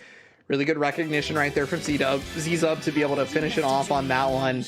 And this is about as slobber knocker of a match as I expected, honestly. I like Dyna Crippler trying to armor through the 6P assist from Hilda, but it's just that 4P was just ready and raring to go right afterwards. So even though Yang just got through it all, the stop sign still just catching on the tail end. You just can't get away from it. Yeah, I mean, she's only got so much armor on her attacks, right? And she can only use so many moves consecutively before she's run out of moves that have armor, right? So it's eventually going to stop, and Zizub capitalizing off that beautifully. But, okay, Dyna Crippler already taking the burst, doing a good amount of damage to Hilda. Look at that, almost a half of your life at round start? But text out, never mind. Oh, wait a minute, no. That's going to be big. Almost had the extension there with the 2C, but her 2C is kind of wonky. Has a lot of startup on it, and the hitbox doesn't really go that high. Oh, here we go. When in doubt, 5B. Oh, there's so much damage in this, dude. And there's still not okay. It should be both. Yes, that's it. That last hit, pose and autumn. Do not get happy birthday by this squad. This team just wants that one shot again. and that they'll hand you your birthday cake and they'll just slam your face into it. And the cake is still frozen. That's how much pain and suffering they're bringing to you right now. And the candles are lit on the cake and everything like that. They don't even wait for you to blow the candles out before stuffing your cake in there. Oh no! That's what it feels like with these teams, right? It's just that 5B. You know what's gonna come, right? You have to be always mindful. Calling assists against Yang is just such a scary thought because if she moves forward, she hits that hitbox is so big, and she happy birthdays so well, hitting both characters at the same time. Oh, that's going to be huge damage because Hakumen has a lot of meter, but there's the drop. Yeah, Hakumen's unique thing is that he can cancel specials into other specials by spending a bar. Is the only character that can do it. But there's the counter super that's going to finish Hilda off, and Zizub is already on the back foot here. Do you see how much damage came from the counter super into Burning Gold? Dyna Clipper with the reaction, immediately calling it out. Table for one. Okay, one more mix-up could possibly do it. There's the Tsubaki, and that's gonna finish it off. Dyna Crippler. as chaotic as they can play, the layers that they played with, the mix-up they were doing was immaculate. So they're putting there is some kind of overall strategy behind the chaos, knowing that people aren't going to want to press what they can get away with, what they can set up. So that was an amazing round to showcase the proficiency that Dyna Clippler has with that team. Yeah, I can't stress enough that Dyna Crippler might be look at that, Rap. That one is still the craziest thing to me out of everything that has happened in this set. I have seen so many different scrambles in BBTAG. I have been watching this game since its inception, and never have I seen somebody just 2C, catch the Hilda assist, and then immediately destroy both characters as quickly as possible. Yep, that was just capitalizing, right, on little things like this. Getting both characters with that Yang 5V and then just slotting in the Hakumen assist in there, canceling as soon as the Hakumen assist ended. Just the timings have been such amazing. The 5C getting caught, counter super into Burning Gold. 8,800 damage on a counter. And then even then, run up DP behind the 6P from Hakumen, and then going right into the command grab, and just wonderful stuff there from Dyna Crippler. And that leads us to our winners finals. That sets up who we're gonna see, as Dyna Clipper will face Mr. Rowanism. And I honestly, does Mr. Rowanism has it in him to take down this the tsunami that is Dyna Crippler? An uncontestable helicopter of normals, just swinging as many buttons as possible. Whereas, on the other side, Mr. Rowanism's teams is like death by 1,000 cuts, if you will. Oh, we actually got a bracket update in real time. Jaju Kikuchi J is going to take a 3-0 over Dutchy. So, on the lower side, though, it's Zizub versus P-Blade. Oh, man. That's a matchup I would have liked to see, but unfortunately, we are not going to get to see that one. We're only going to get to see who is the victor just a little bit later. And, if you guys like what you're seeing right now, if you guys want to join in not just BBTAG action, but a bunch of different games that we have to offer, you can go to compete.playstation.com, and you guys can join the fight as well by, whichever one of those games you want to do. You like FIFA, you like Soul Calibur, you like Mortal Kombat, you like BBTAG, you like Under Night in Birth. They got you covered. For sure. And it's a lot of fun too. So, I want more people to join up. I want to see some new faces, because when we get new faces, we get stuff like this, right? We have just amazing matches from these players that we haven't seen yet. So I just look forward to what more of you viewers can bring to this. But for now, we're just going to take another quick break, but then we will lead into our upper bracket finals. So don't go anywhere, as this February monthly finals for Europe here in the PlayStation Open Series will continue shortly.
I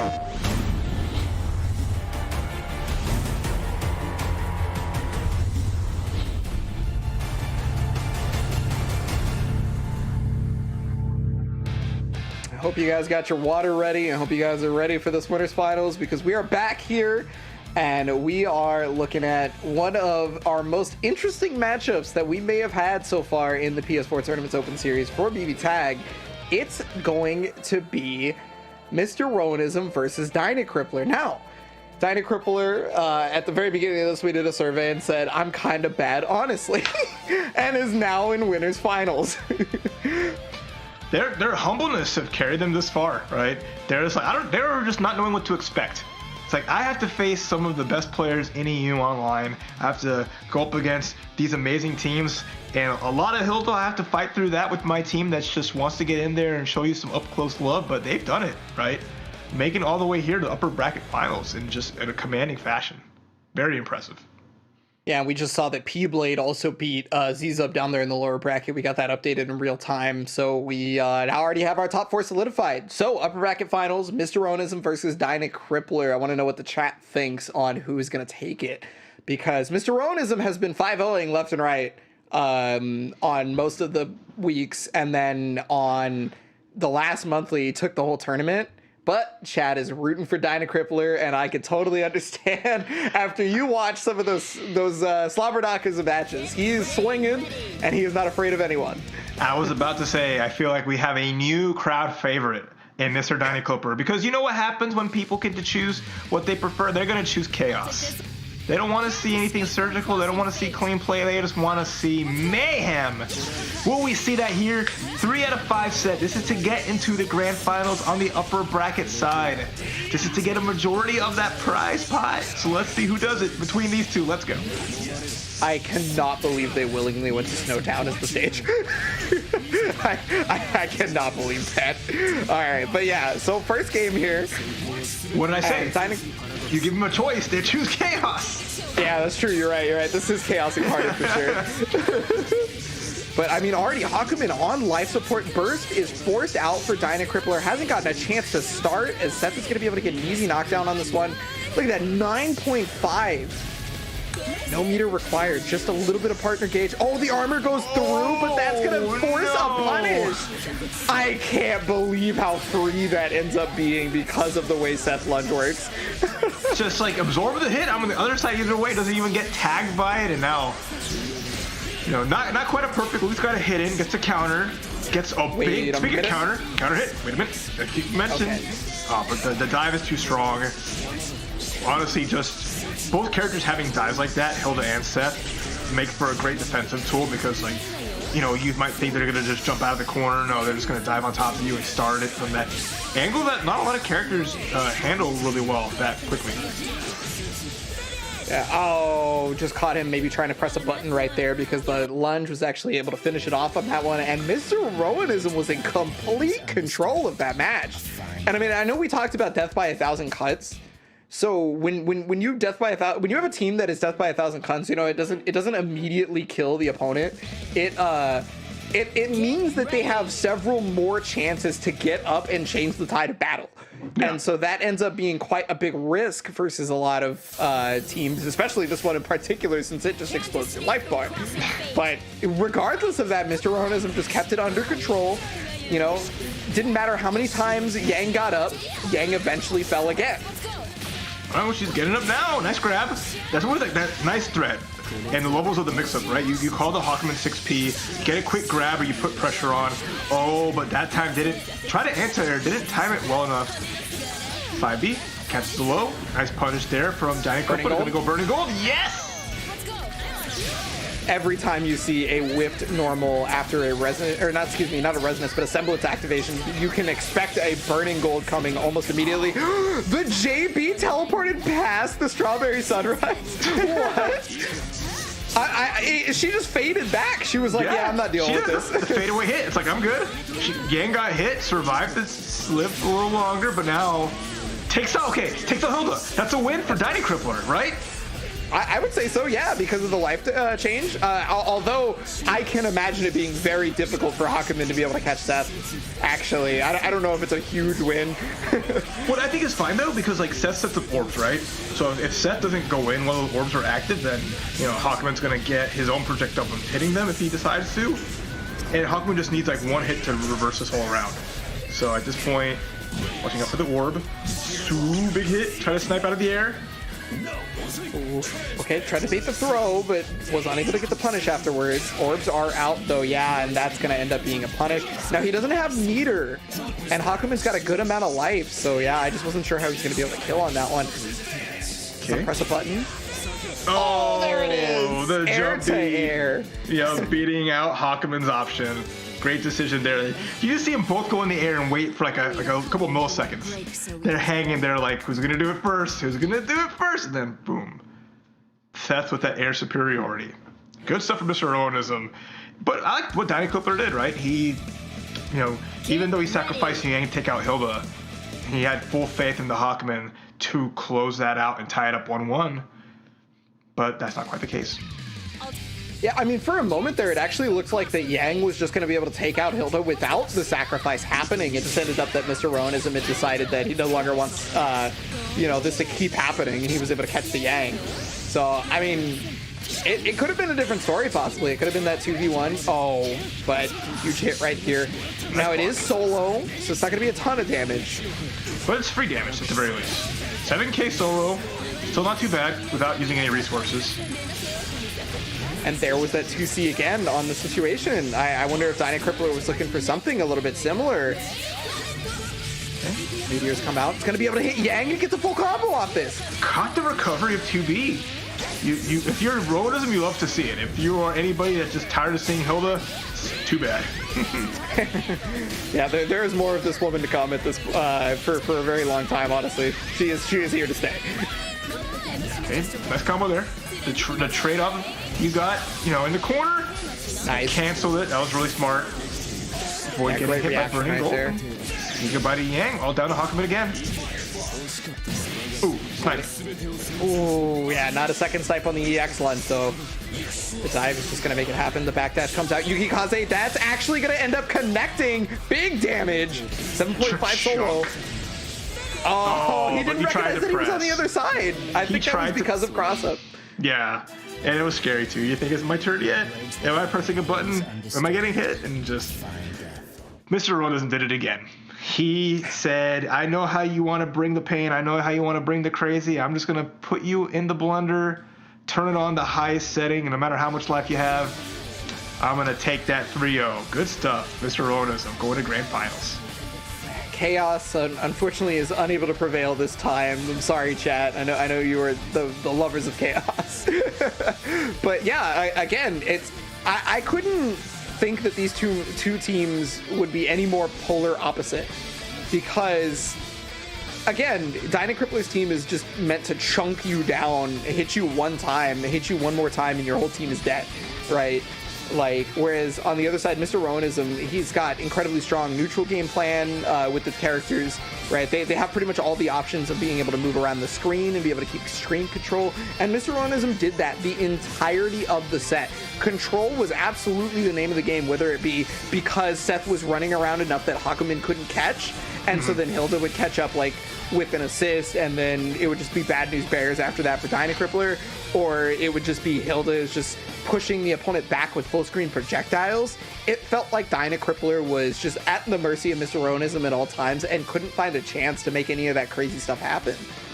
Yeah, but at the very least, like with how they played throughout some matches and just capitalizing on those single hits against the one-shot team, finding spots and making the most of it, even if it can't play like to their full effect, they can still do damage if they find those little openings. Which, like, there were some mistakes here and there that cost, like the Burning Gold that got blocked and just eliminated Yang, and without that, like, the threat of that super or the armor, which is going to be a big part of moving in, like, with the Hakumen is not going to be able to against a team like that. It's just like, it's the value of having your whole team intact in a game like this. Is you cover your other characters' deficits with your point character. So Yang is going to let Hakumen get in better. It's going to be able to muscle through a lot of those things. It's still not going to be able to play that full screen game as well, but at the very least, like Yang with the Hakumen assist can move forward because of the threat of like Hakumen 6P and just such. That's just a synergy that's there, and then your weaknesses are just more pronounced when a character is gone, and that's just what you saw kind of in a set like that. Oh, so our next match up is going to be Jaju Kakuja J versus P-Blade, and it looks like the chat thinks that P-Blade is going to take this one. If I saw that poll correctly, it flashed before I got to look at it, unfortunately. But, again, my question, just like the last set that we saw P-Blade, was what team is P-Blade going to play? That is, are they sticking all with the Seth Hilda this entire tournament?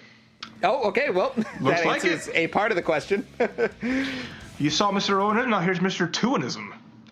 His shadow coming in on the backside as Jaju. It's like, all right, I'm going to see what I can do with this team. I'm going to see how far it can get me as well, because there's sauce behind this, and I'm going to make it count. So here we go. Game number 1. Jaju did pretty well versus this team when it was versus Mr. Rowanism.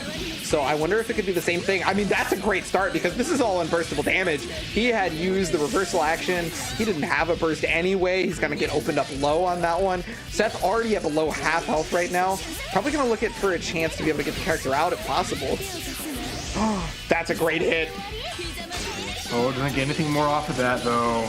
But at the very least, we have the custom combo between both of them. It's going to get a little bit of bar from that as well, and not just had to jump, to avoid getting hit by the orb on the other side. Yeah, that's one of the reasons why P-Blade was able to go for that reversal action. Wasn't scared because of the orb being set there. Not going to get the knockdown on that one. And then there's the throw here from Jaju. Nice mix-up. Getting a hit, but instead going for a grab just to maybe get a better hit. Cleaner confirm, and now Jaju with his corner pressure. Doesn't matter though. Hilda up back, like double jump C, one of the best, if not one of the best tools to escape the corner, and also apply pressure if it hits. So it's just adds on to a lot of the really good tools that she has. Yeah, just a number of many tools, and I like the way that P-Blade is playing, specifically getting a lot of life back for Hilda, and at the same time not taking any risks by just being at the top of the screen. Gets the cross combo activation, but there's an immediate burst, and the elbow is going to hit on cross up, so that means big damage here. Not going to be able to kill though. I love that. You saw like a dive come from Seth, and instead Jaju just jump over, jump C, gets the elbow, and now it's all down to solo Hilda. Which is, again, a very tough matchup, especially with Yuzu on the back end. Having a stance that just negates all projectiles. What is Hilda supposed to do? Well, I mean, you're just going to have a prayer to dream with these meteors to get as much chip damage as you can. Got the hit right there, and because you're in resonance, you get to super cancel the special, which means extra damage off that low. Not going to kill, but I mean, hey, you'll take anything you can get at this point. Yeah, it's big, because all it takes is one more hit now. Oh, but the stop sign with the teleport, and has enough meter that a simple combo into super, there it is. It's going to do it with this giant blade super. Nice stuff, Jaju, taking game 1. And that got real close real fast. It definitely looked pretty scary there for a moment on, which way that could have gone. But Jaju's able to come out top on that one. So I feel like this is probably one of those sets where we're going to be in for the long haul. We'll see. I mean, again, this is 2 players with like 3 out of 4 characters are adept at playing a full screen game, and they're going to be, content on doing that. Seth is like the lone duck, just running forward and just trying to get in through all the swords and slashes and blades, and this is, I wouldn't say bull in a china shop, but it's just like a mouse in a knife shop. Feels like it's a quick mouse. It's a very fast one, but it's just like every which way you go, there's just some kind of sharp object waiting for you. It can be real difficult to deal with, for sure. I mean, sharp objects everywhere. You think you have the movement to be able to get around it, and then you run into that right there. Okay, just gonna go for a quick cash out on this one, I'm pretty sure. And now Yuzu's also going to be in stance on top of this, which means she gets a teleport mix-up if she so chooses, but P-Blade is able to stop that thanks to the lunge. Your stance means nothing to my 9-frame EX lunge, cutting right through. I got swords too. And what a good answer of just like all the cute stuff you might think you're gonna do. If you're not out the gate just putting something out there, then yeah, he will just run up on you so fast. But good, Jaju getting a clean hit. Go ahead. I can't believe that they still have, like, he still has a 9-frame full screen cinematic attack. Like, that is such a strong trait of the character. Well, speaking of cinema, we're playing that movie again with the super. Gonna take down Yuzu, and now P-Blade. With a small lead here. Gets a throw, I like that. Especially because it's gonna have to force Jaju to use that resonance as soon as he gets up. There it is. But now it's free sandwich. And here comes the pressure. Whoa, wait a minute. Jaju with a grab. Okay, Abney's going to be active here, so we got one possible... Oh, okay, just going to opt for the extra damage on the double super here. Nice. Good, big confirm there. It's going to take a lot, and now some resonances left. Going to have to mix up. But because she was in the air, because she did air reversal action, that wasn't air unblockable. Yep. That was super unfortunate right there for Jaju. I mean, maybe not going to die, but one mix-up could do it. Oh. Big miss. So used up some bar on that and right under. Okay, that time stayed on the ground, so it was air unblockable. Nice. Jaju still with a little bit of opportunity here, but P-Blade just needs one hit. Yeah, and I mean, look at the patience right here from P-Blade, specifically not even calling orbs in a lot of situations, just kind of chilling, just walking back. There's the reversal action, able to catch, and yeah, that is a horrible situation to be in, because whether it crosses up or not, you are in block stun. You have to deal with whatever Seth is bringing to the table at that point. And I like the fact that trying to bait out like a throw or something similar, right? Even if a little bit further distance back, Hilda could have avoided the reversal, but just Seth went forward enough with it that it caught her baiting something out. So good idea there behind Jaju's decision making. It just wasn't enough, unfortunately. Yeah, you know, some characters don't have that luxury to be able to use a reversal action that goes further forward, right? Some just go like straight up, and then you're like, okay, I know that you're gonna try to bait a throw, so I'm gonna use a reversal action, right? But then it ends up just like losing anyway because of there's no verticality on it. Yeah, so it's, you know, every character is different, so you gotta take that into consideration. So game number 3 here, tied up 1-1. Yeah, and I mean, it started pretty good for PBL for a second there. He did have that happy birthday, but he was unable to capitalize off it, and now Jaju's just got another hit. Oh, doesn't jump cancel the elbow, so he actually ends up having to deal with the burst, but there's another elbow. Tricked him into thinking it was going to be grab.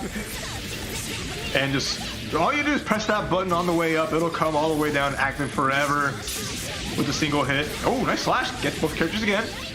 Gonna cash out here on Seth. Not enough meter to finish the job, but one clean hit will do it. Good blocks. Great blocks there from Jaju. But for how long? Okay, well, I guess you don't gotta block if the first hit's on both sides. Oh, and then caught the assist right here. Activation on Resonance right now. P-Blade is unfortunately gonna go down, and that was a much quicker, less close match than everything we've seen so far from these two.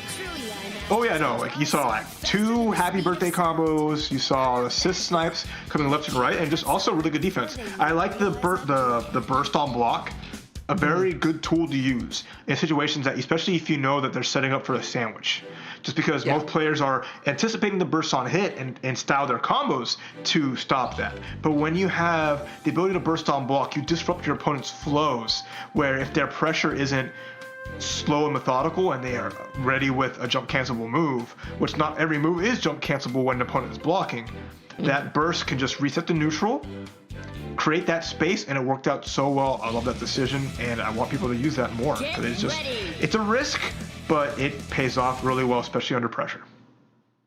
Yeah, it's an incredibly underrated decision-making tool, right? Being able to burst on block. And it's, again, I think you touched on one of the most important points, is that not every move is jump cancelable on block.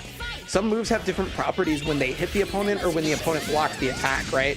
So you actually run into more moves that are not jump cancelable, able to deal with bursts or whatever, because they are being hit by it instead of being blocking it.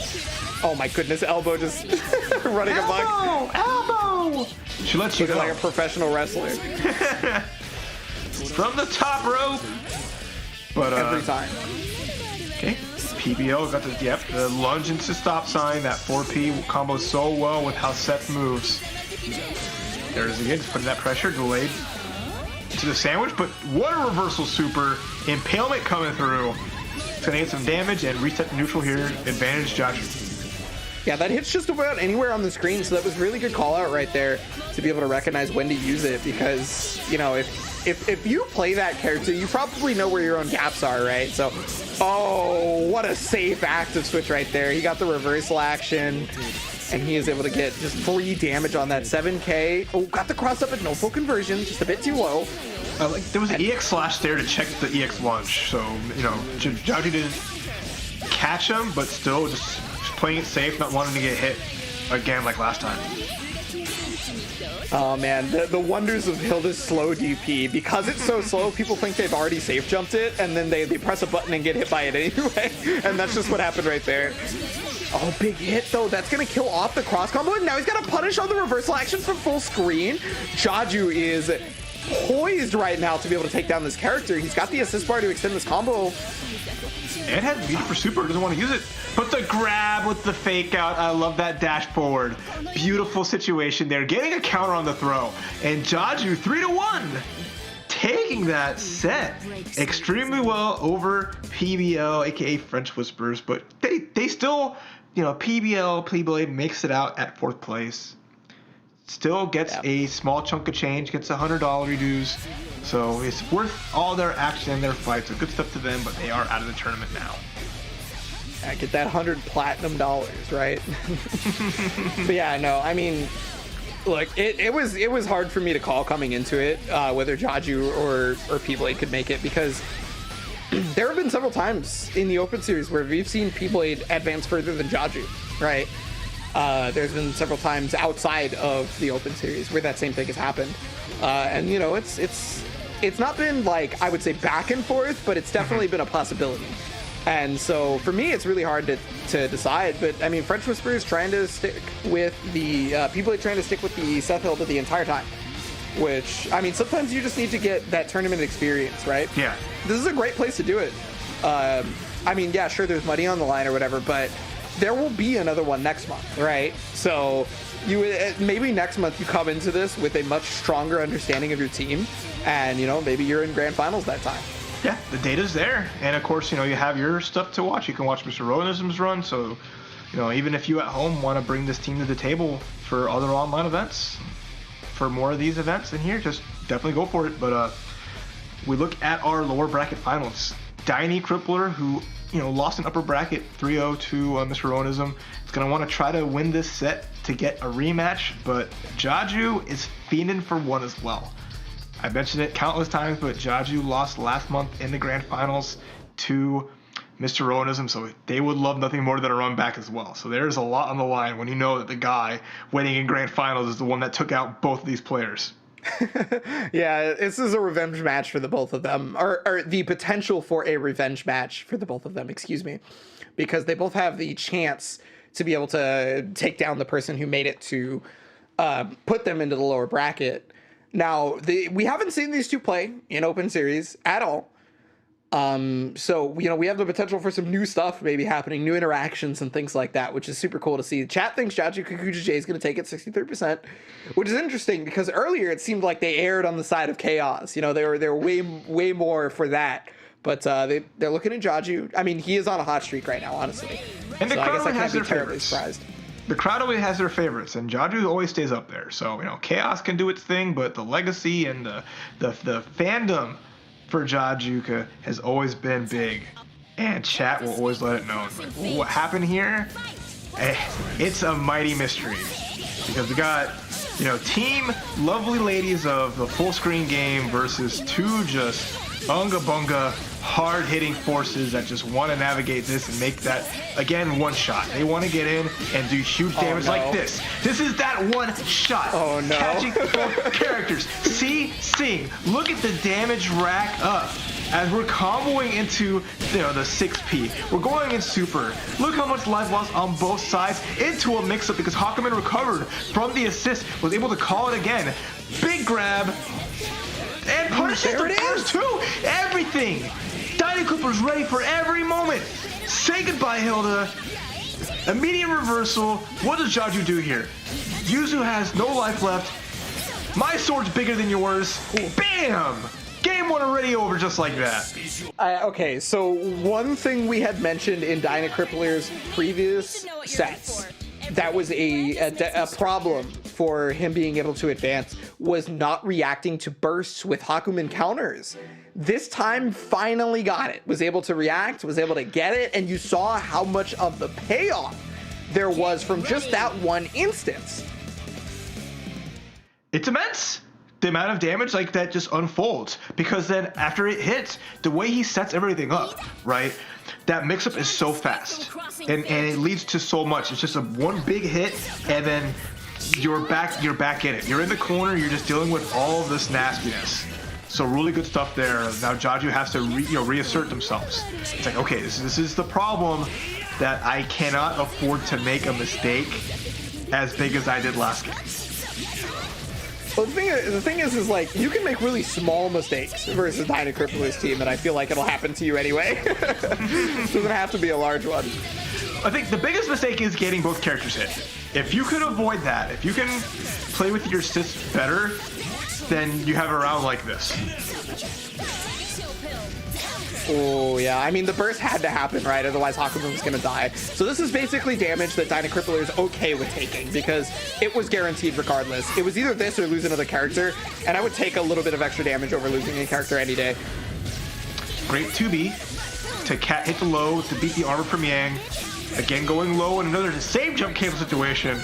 Jaju with their own big round, but here comes Yang. Oh, no. 2B anti-air counter hit. And 5 bar. What's the mix-up here? I mean, it's solo mix-up, but recognize that reversal action was maybe coming out. Even if it wasn't meant to be reversal action, it was meant to be like push block or something, it still covers all the options. Burning Gold is going to connect right there. Air Unblockable is going to get a chance to resonance for free on this one. That's actually super good for Dyna Crippler, and this could... Tried to 2B. Tried to anti-air, but it didn't start up fast enough. Yuzu jumping back, caught the hit. That was just a right decision from Dyna Crippler, but just a little missed time. But that would have been an amazing comeback. But Jaju needed that win, because that would have been like soul shattering if that turnaround happened. So for all of Yang's 2B's strengths, there is startup on it, so it doesn't immediately get that armor. It doesn't immediately get that ability to anti-air you so easily, right? And especially with the way Yuzuria's sword works, just how large it is, right? That jump B is going to be able to hit from really far away, just like you saw right there. And now already to start, this is kind of payback for that first game, huh? Well, you say that, but it's just like, okay, I've hit both these characters. They took in some damage. How do I avoid them partying? Because you can't. They're just like, that's cool. Do as much damage as you want. My characters are alive. All I need is one hit. Okay, yeah, he had already pressed the button, so he had to cancel into reversal action. Otherwise, he was going to get hit by that. What a bait! Did you see that teleport? That was so well placed. Yeah, incredible job right there. You should be able to finish it off with one snap of the fingers. Palem's into that lap. Yep. Ojo Sama last. Every fighting game has them. Everyone loves them. Oh, and a big hit right there. Unfortunately, building the meter is not enough because he doesn't have the partner bar to be able to combo off it. Yukikaze is going to connect. Oh, no. This could be the chance. It may only be level 1 resonance. Oh, never mind. The stop sign saves the day. That jump hit perfectly, but Hilda was still there. Just like, nope. Fun's over. Go home, kids. Yeah, the stop sign is definitely the fun's over zone, for sure. I mean, he even tried to hit Hilda, right? He stuck the sword out. It was just a little bit too slow, and it actually ended up getting counter hit right there. I'm honestly surprised the 4P killed, but I guess it just does enough damage. What doesn't it do, man? I'm telling you. It covers the whole screen. It's slow startup, but it's easy conversions. Solid damage off there, just... Whew. So Dyna Crippler again, not getting those big chances that they got last time, but still dangerous game you're playing, having to deal with it. But Jaju looking really ready. Nice read on that, yeah. Yeah, it looked like he was ready for the burst, but didn't actually get the punish on it because he ended up getting hit by the burst. But okay, there it is. Gonna get a hit, and this could kill. Yeah, immediately go into super so that there's no chance of a burst. And that's gonna finish Hakumen off. Can you imagine the resilience that Jajuka has? The ability to like take a beating like game one and just say, don't worry, I got this. This is why you voted for me, right? 68% of people know. This is the power of Jajuka. It's an incredibly important trait. Everybody needs to be able to have this if they want to be able to go further. Building a lot of meter off that. He's going to be able to go for the setup right there. Double teleport. Did not know which way was west, which way was east, and which way was west. We're all trying to get west, man. Go west, young man. But unfortunately, looks like Dyna Crippler is not going west. He might be just going home. One more hit will do it. Just barely alive right there. Going to use the 2B, and luckily the 2B recovered in time. Caught the backdash. This is super good. It's at least a chance. It's going to be very uphill no matter what, but it's at least a chance. Oh. And throw counter. Throw counter to do the end of that after what could have been some semblance of a comeback, but even semblance wasn't enough there. Good joke. Good. I like that one. A semblance of a chance. I'm using the word as its intended use, okay? Don't blame me that Ruby just wants to call like weird power-ups, you know, just random words in the English language.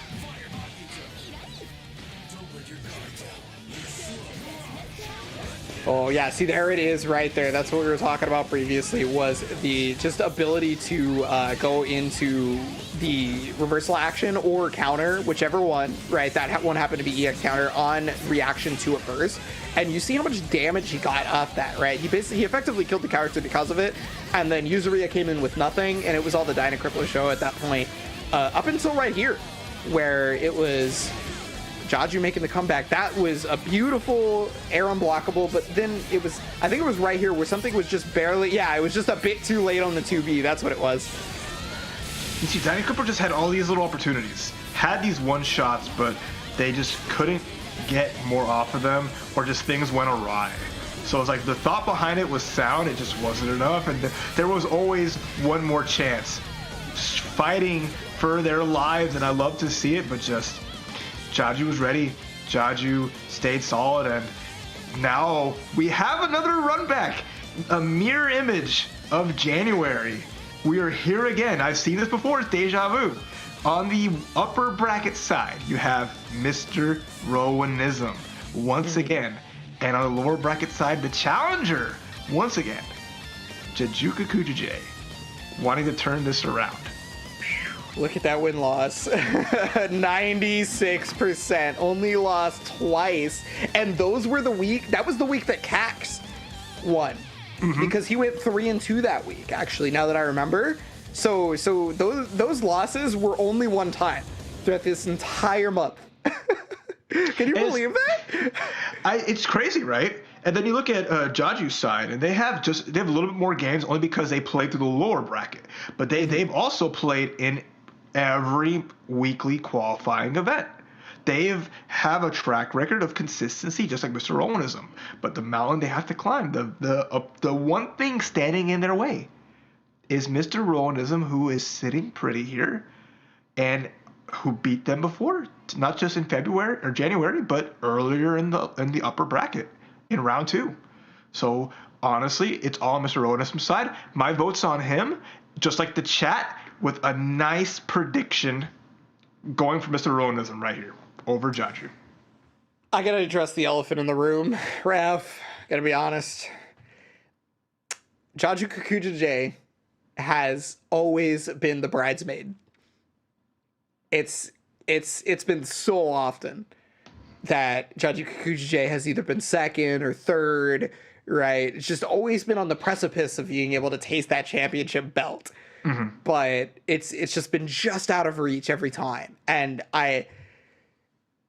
having to go up versus Mr. Rowanism after Rowanism had already taken him down, I feel like, well, I mean, okay, that matchup was a little closer than what we've normally seen from these two, I guess I could say. So it's not impossible. It's just that, like, I want to personally see Jaju finally make it over that hurdle. No disrespect to Mr. Rowanism, but it's like always the bridesmaid on Jaju. I know. It's always that's the one. You want the underdog, right? You want to see the person who has just been working as hard as, you know, the guy in the upper bracket, but is always falling short. You want to see him reach that goal line, but only one person can pass in that first place. Grand finals here. Europe, PS4 Open Series. BBTAG, Mr. Rowanism in the upper bracket side. Jaju has to win 2 sets, being in the lower bracket, to take it. 3 out of 5 sets apiece, and let's go. Jaju with the early lead. Yeah, this is exactly what I'm expecting of this team once Hilda is out for Mr. Rowanism, is for both of them to just kind of be trying to pick and choose the way they're going to come. Oh my goodness, no, do it again? Okay. If people want to be jumpy, man, you'll get caught out by the full screen reversal action. That's air blockable. The verticality on the reversal action is just ridiculous. Easily some of the most in the game. Oh, got caught out the tech. And then the assist is going to catch them both right there. Hilda's going down. Seth is by himself. But we saw this previously, right? We saw Mr. Rowanism have Seth by himself and still make the comeback. Okay, great burst. I like that. Just to eliminate any kind of Oki. Command grab super, though, off of the Resonance. You're fully invulnerable in activation, so smart decision. Gonna snap their fingers. 5C, that was cute. That was really cute. And managed to get the marvelous timing, so got a free extra bar. Unfortunately for Mr. Rowanism, despite the fact that it didn't kill, it was not enough to be able to move on. And okay, so Jaju taking the first game. Yeah, that was really good. And the power of a lower bracket person, right? When you're on that side, you just finished a set where you won. So you have confidence, you have momentum. Mr. Rowanism has to shake it off, has to get back to their, standard pace of play, but will Jaju allow that? Will Jaju let Mr. Rowanism get going? That's what I'm excited to see here as the game 1 went to the man you want to see take the set, Ebonic. Yeah, well, I mean, okay, so every time we see Jaju versus a Seth player, I always like to talk about specifically how Yuzu Hilda is a very strong composition versus Seth in particular, because it has all the tools to kind of stop sign him from being able to move around the screen, right? Not just Hilda 4P for once. That's not the only thing going on that's really good at stopping Seth. It is that right there. You see the big sword that Yuzuria has, gigantic slashes. She can basically hit you from anywhere on the screen as long as she has the resources to do so. That makes it super hard for Seth to move around, which is not normally something most characters have available to them. Can we note that was such a great active switch on the reversal, getting the full punish with Hilda. So that pretty much put Mr. Rowanism back into the round. Despite being under pressure here, that one action can just be what you can see the indicator of what turning the tide of this fight. But Jaju still holding the fort though, staying really solid and playing this full screen really well. Wow, got the grab, which was able to make it so that he dodged the Seth assist, and now Hilda is just down. Great answer. Block that jump C as high as possible, make it as unsafe as possible, and then force it that the bad assist call is just going to get punished by that grab. So that was really nice. Jaju on point right now. It's one of the nice parts about playing a character that you're fighting against. You know the weaknesses. You know how to deal with certain things that most people wouldn't. And so he's got cross combo here. He's got super. I can't imagine that this character survives. Yeah. No. Second night. Convincing 2-0, by the way. Like, both of those rounds were just Jaju 100% just not letting Mr. Rowanism get to play, minimizing any damage taken, and just shutting down any offense. So this is a hard Jaju to beat, man. This is definitely feeling like a full power Jaju for sure right now. It's been looking very difficult. And I mean, okay, real talk, both games so far, Seth has barely been able to do anything. Seth has been just in the hospital bed for most of it. And, he's been recovering. He's been trying his best, honestly. But the level of control that Jaju is keeping on Seth has been just immaculate right now. And now, so it is 2-0. So one thing I am going to point out for those of you who may be newer, that we are on the official PlayStation channel, right? In fighting games, we use a double elimination bracket format. And so double elimination bracket format means that people have 2 chances, right? So if you get all the way to grand finals from winners, you still have 2 lives. So you have to win 2 sets if you're coming from the losers bracket, because you need to put that person into losers, and then you have to defeat them again. So even if Jaju takes this game right here, he's still got one more set to work with. Yeah, we'll see. This is a good round for Mr. Rowanism, who being in that upper side only needs to win this one set, but now being down 2 games, has to win 3 straight to make it happen. But it's also currently locked into this team, so cannot switch team for the rest of this set until there's a reset. Which I don't think will ever happen, but just to let y'all know. Oh my gosh. Oh man, happy birthday. I guess it's still continuing. Did you see how separated Seth and Hilda were at the start of that? And then by the power of friendship brought together here, as Jaju is looking to finish this and get that reset. One more character stands in the way of that. I did not block that. I don't care who you are. You did not block that either. Okay, look, listen, I thought that teleport was backwards because Yuzuria thought that teleport was backwards. She was facing the opposite direction, and 3-0 for the first set of Grand Finals. Jaju Kikuchi has reset the bracket. That was fast. Like, this is a zoning team, by the way. This is a zoning, full screen pressure team, but the amount of mix-ups, the layers that Jaj has been putting throughout the whole thing. Basically, Yuzu has been the star of this. Hilda's been helping a lot, but the pressure and then converting it into great mix-ups out of the stance has been nothing short of amazing. I believe like at least 90% of Jaju's mix-ups have connected. He has just been on point, putting that pressure on, making it count. Mr. Rowanism has been dragged down to the lower bracket and has to fight if he wants to see 2 months win in a row. Well, I mean, versus this kind of Jaju, it seems really difficult. Like, I'd be hard-pressed to find, like, Cax or King Rasa to be able to beat this type of Jaju. This seems like legitimately full-power Jaju. I don't know if I've ever seen this level of strength. It's been really nice to see, and there you go, just like that. An early grab. Mr. Rowanism got some damage here, but you give Jaju that space. And now we have the Yuzu running amok. I like that forward dash, setting up the safe pressure here. But now the sandwich has been created, but an immediate jump C. That was incredible too, because that was like the first mix-up available to Jaju, and already having the answer was Mr. Rowanism. He's very close to taking out Yuzu. Not going to be able to do it unless this mix-up hits, but there it is. That burst on block. Super strong tool. The dive is unfortunately going to get caught by the reversal action. No punish by the reversal action from Seth, though.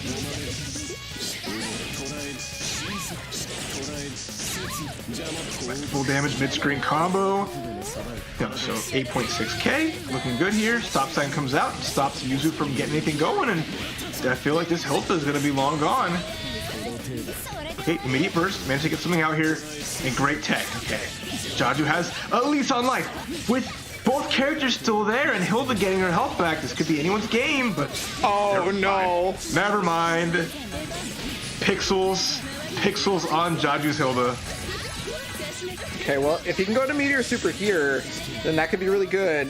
Unfortunately, didn't get it. Because you want to go to Meteor Super to be able to activate that resonance for free. Unfortunately, unable to do it, and Mr. Rowanism chases the Hilda down, finishes it off right there. First game of the reset, and taking away the 3-game win streak as well for Jaju Kikuchi. So Mr. Rowanism is now on the board at the very least. Yeah, we got a fresh set and fresh matches, so just let it go down to this. Mr. Rowanism, slapped himself a couple times, splashed some water on his face, like, okay, hold on. I'm last month's champ for a reason. I beat Jaju in the upper bracket for a reason. Let's bring that back, but, Jaju is still running at full power here, I hope. Don't run out of steam yet, man. I want to see this go the distance. That's the cool part about a double elimination bracket format, is you get to see the adjustments made from the previous time someone ran into the other player. And I don't know, that's just the beauty of fighting games for me personally. I love watching people play that mental game. Well, nothing's better than a long set, right? So I know most tournaments could be 2 out of 3. BBTAG luckily is 3 out of 5. But when you see these grand finals and these sets go as long, with as many games as there are available, it's just adjustment after adjustment, and everyone just trying to match up and bring out something new little by little. Ooh, getting caught by the big stop sign, and yeah, recognizing that the burst is coming out, or at least a possibility right there, because I mean, you have so much time to decide whether or not you're just going to hit the button early or you're just going to wait it out. And so, I mean, Mr. Rowanism did exactly that, and this is such a better start right now. Yeah, we saw that in game number 1, and game number 2 looks like the same. Finds a dive, and now Yuzu on Pixels. Oh, but the orb actually connecting despite the fact that he got behind it. Now the orb is going to hit right here. Can he get a full conversion? No, but I mean, hey, it's fine, right? Because, like, Hilda is currently on death row, and that 4P is going to do it. 2-0 right back at you in the reset. Super quick. This, despite the fact that there has been a reset, this is one of the faster grand finals I've seen. It's crazy. Mr. Rowanism's like, let me just turn it up to 11. You swept me, and now he's just bringing that back in spades. All the damage that he took, he put that in his engine and is just hauling himself faster than I could ever imagine. That's just been crazy. And now here we go, going into this potential final set tournament point here for Mr. Rowanism. So I mean, and already with the everybody's favorite Seth move right there, the EX lunge, 9-frame full screen cinematic, so it's easy to combo off of. You got that assist gauge. Just super good all around. Catching the dive right here, setting it up. Okay, that's really good for Jaju because he didn't need to activate cross combo for the mix up, right? He still gets his knockdown, still gets his damage, and now he has cross combo for this mix up here. Oh, I love that! Wow, the recovery was fast enough that it could block the reversal. This should be Seth going down if he extends it. Let's see. Yeah, just needs to switch on over, give it a nice snap of the fingers, and Seth is going to go down here. Now, Hilda is still pretty healthy here. She's only going to have level 1 resonance though, so that's like a big deal because that resonance, the lower the level, you gain health and meter far less quickly, right? It is incredibly slow. It grinds to a halt. Oh, there you go. Found the dead zone. Jumped over the reversal action, and now with a little bit of life left, gonna go for the assist. Gonna get the resonance super here. No, not quite. Jumps out, and Mr. Rowanism is finding something. Reset it to 5C. It's a 5C user when it counts. Hey, look, I mean, people can make jokes about it. Oh, there it is again! He did that earlier in the set versus Mr. Rowanism and Winners, and it paid off in dividends. Perfect placement of the super. It's like, you think you're safe full screen. You know how long this sword is? And just caught right through, slicing Hilda up. And okay, Jaju slowed down Mr. Rowanism's momentum. Jaju's powering back up themselves. They won the first set 3-0, right? This was close to another sweep, but luckily, Jaju said, hey, wait a minute. I can do this. So let's see what happens. I'm excited. It can go any way. It's just been such a good back and forth now. Well, I mean, Jaju has to do it 3-0. Otherwise, he just straight up loses at this point. Because since Rowanism is already on the 2, and now there's the left-right mix-up, but immediately teching a grab. It's going to get caught standing, though. Even with that one little hit, that full conversion off that, Hilda's prowess being so nice. And now, this is the weakness of that team, right? Has to play really, really smart when it's defense time. When offense time comes, here we go. Yeah, actually, all 4 of these characters, I guess 3 of these characters, don't exactly have the strongest defensive capabilities, right? Like, you have to make some pretty hard decisions to defend properly, but there's the EX dive at top of the screen, and somehow, some way, Yuzu gets away. There's the trade right there, but Yuzu does not have a lot of life. It's got to make something happen right now. That was gonna gets her out. Very nice. And up back's really good here. Punishes the Hilda. Hilda losing a lot of life with that EX lunge. Yeah, that is the danger of using EX/ versus Seth. If that character is not blocking, or even if he is blocking, a lot of the time the EX lunge can punish the EX slashes. So, I mean, this is going to be a gigantic uphill battle right now, and he is already getting stuck in hit stun. This is looking real scary. There's the lunge. That's it with the EX lunge, and boom! Rowanism 3-2 is your February monthly champion here in the PlayStation Open Series. Back-to-back wins in 2021. He's done it again. It's a good way to start 2021 for sure if you're Mr. Rowanism. Because, like, all right, so you go back to 2020, right? You check the tournaments. It was all Cax. It was all King Rasta. And then, 2021 starts. Fully all in on Mr. Rowanism. Cax was in the January finals, and Mr. Rowanism still won. Cax didn't make it for this one, but Mr. Rowanism still showing up as strong as possible. Jaju put up such an excellent fight being able to reset the bracket. Like, it looked so It looks so difficult to beat Jaju for just the very beginning of this set. Even a little bit into the bracket reset, it still looked difficult to beat Jaju, right? But Rowanism showing the champ that he is at this point, and 2-time now. It says a lot about a player. If they can lose a set 3-0, and then just like, even without a break in between, they're like, hold on, I got this. That just shows why Mr. Rowanism is just consistently the champion. How their performance has been just solid after solid, rolls with the punches. You know, understands a game like BBTAG is you're going to lose. Sometimes you're going to lose some games because so much crazy stuff can happen. All you can do is just grit your teeth and just turn that around. And, you know, that's the mindset you want to bring into events like this and playing a game like BBTAG. So good stuff to them, but also good stuff to Jaju, you know, making it so far. Unfortunately, still the bridesmaid, but their day will come. You know, they will get their flowers, and I hope it is soon. Maybe it'll be March, but all we can do is wait and see. Well, you guys can also wait and see by checking out the schedule here. You wait for what's going on. Up next, it's going to be Mortal Kombat going on. You guys know that those are weekly for the March Invitationals, and then eventually their monthly finals. You guys just saw the February monthly finals for BBTAG, but monthly finals for Under Night and Soul Calibur are also coming up. Those are going to be the next things that you will see here on the Open Series. So you guys can join us in these Open Series broadcasts, or at least you have the potential to join us if you go to compete.playstation.com. That's going to allow you to join the fight. That's going to allow you to go to the weekly qualifiers, which each of these players that you saw today went through. They had to go through weekly qualifiers just to make it to these Open Series broadcasts, and you can do the same. It's all open. It's all completely free, no charge to you, and you can do it from the comfort of your own home. So I implore you to try it out. Yeah, go for it. Open to Europe and North America, so a lot of parts of the world are available to compete and have some fun, and you never know what could happen. But the best part is you get to go up against these amazing players yourself and, you know, do some work. So I look forward to seeing all the new competitors and hoping to see more fresh faces. Yeah, so with that in mind, guys, we are going to have to close it out for the EU side of things, but there's more BBTAG action today here on the PlayStation channel because there will be North America in just a few hours. It's going to be at, I believe it's 2 p.m. PST. I'm already forgetting off the top of my head. I'm sorry.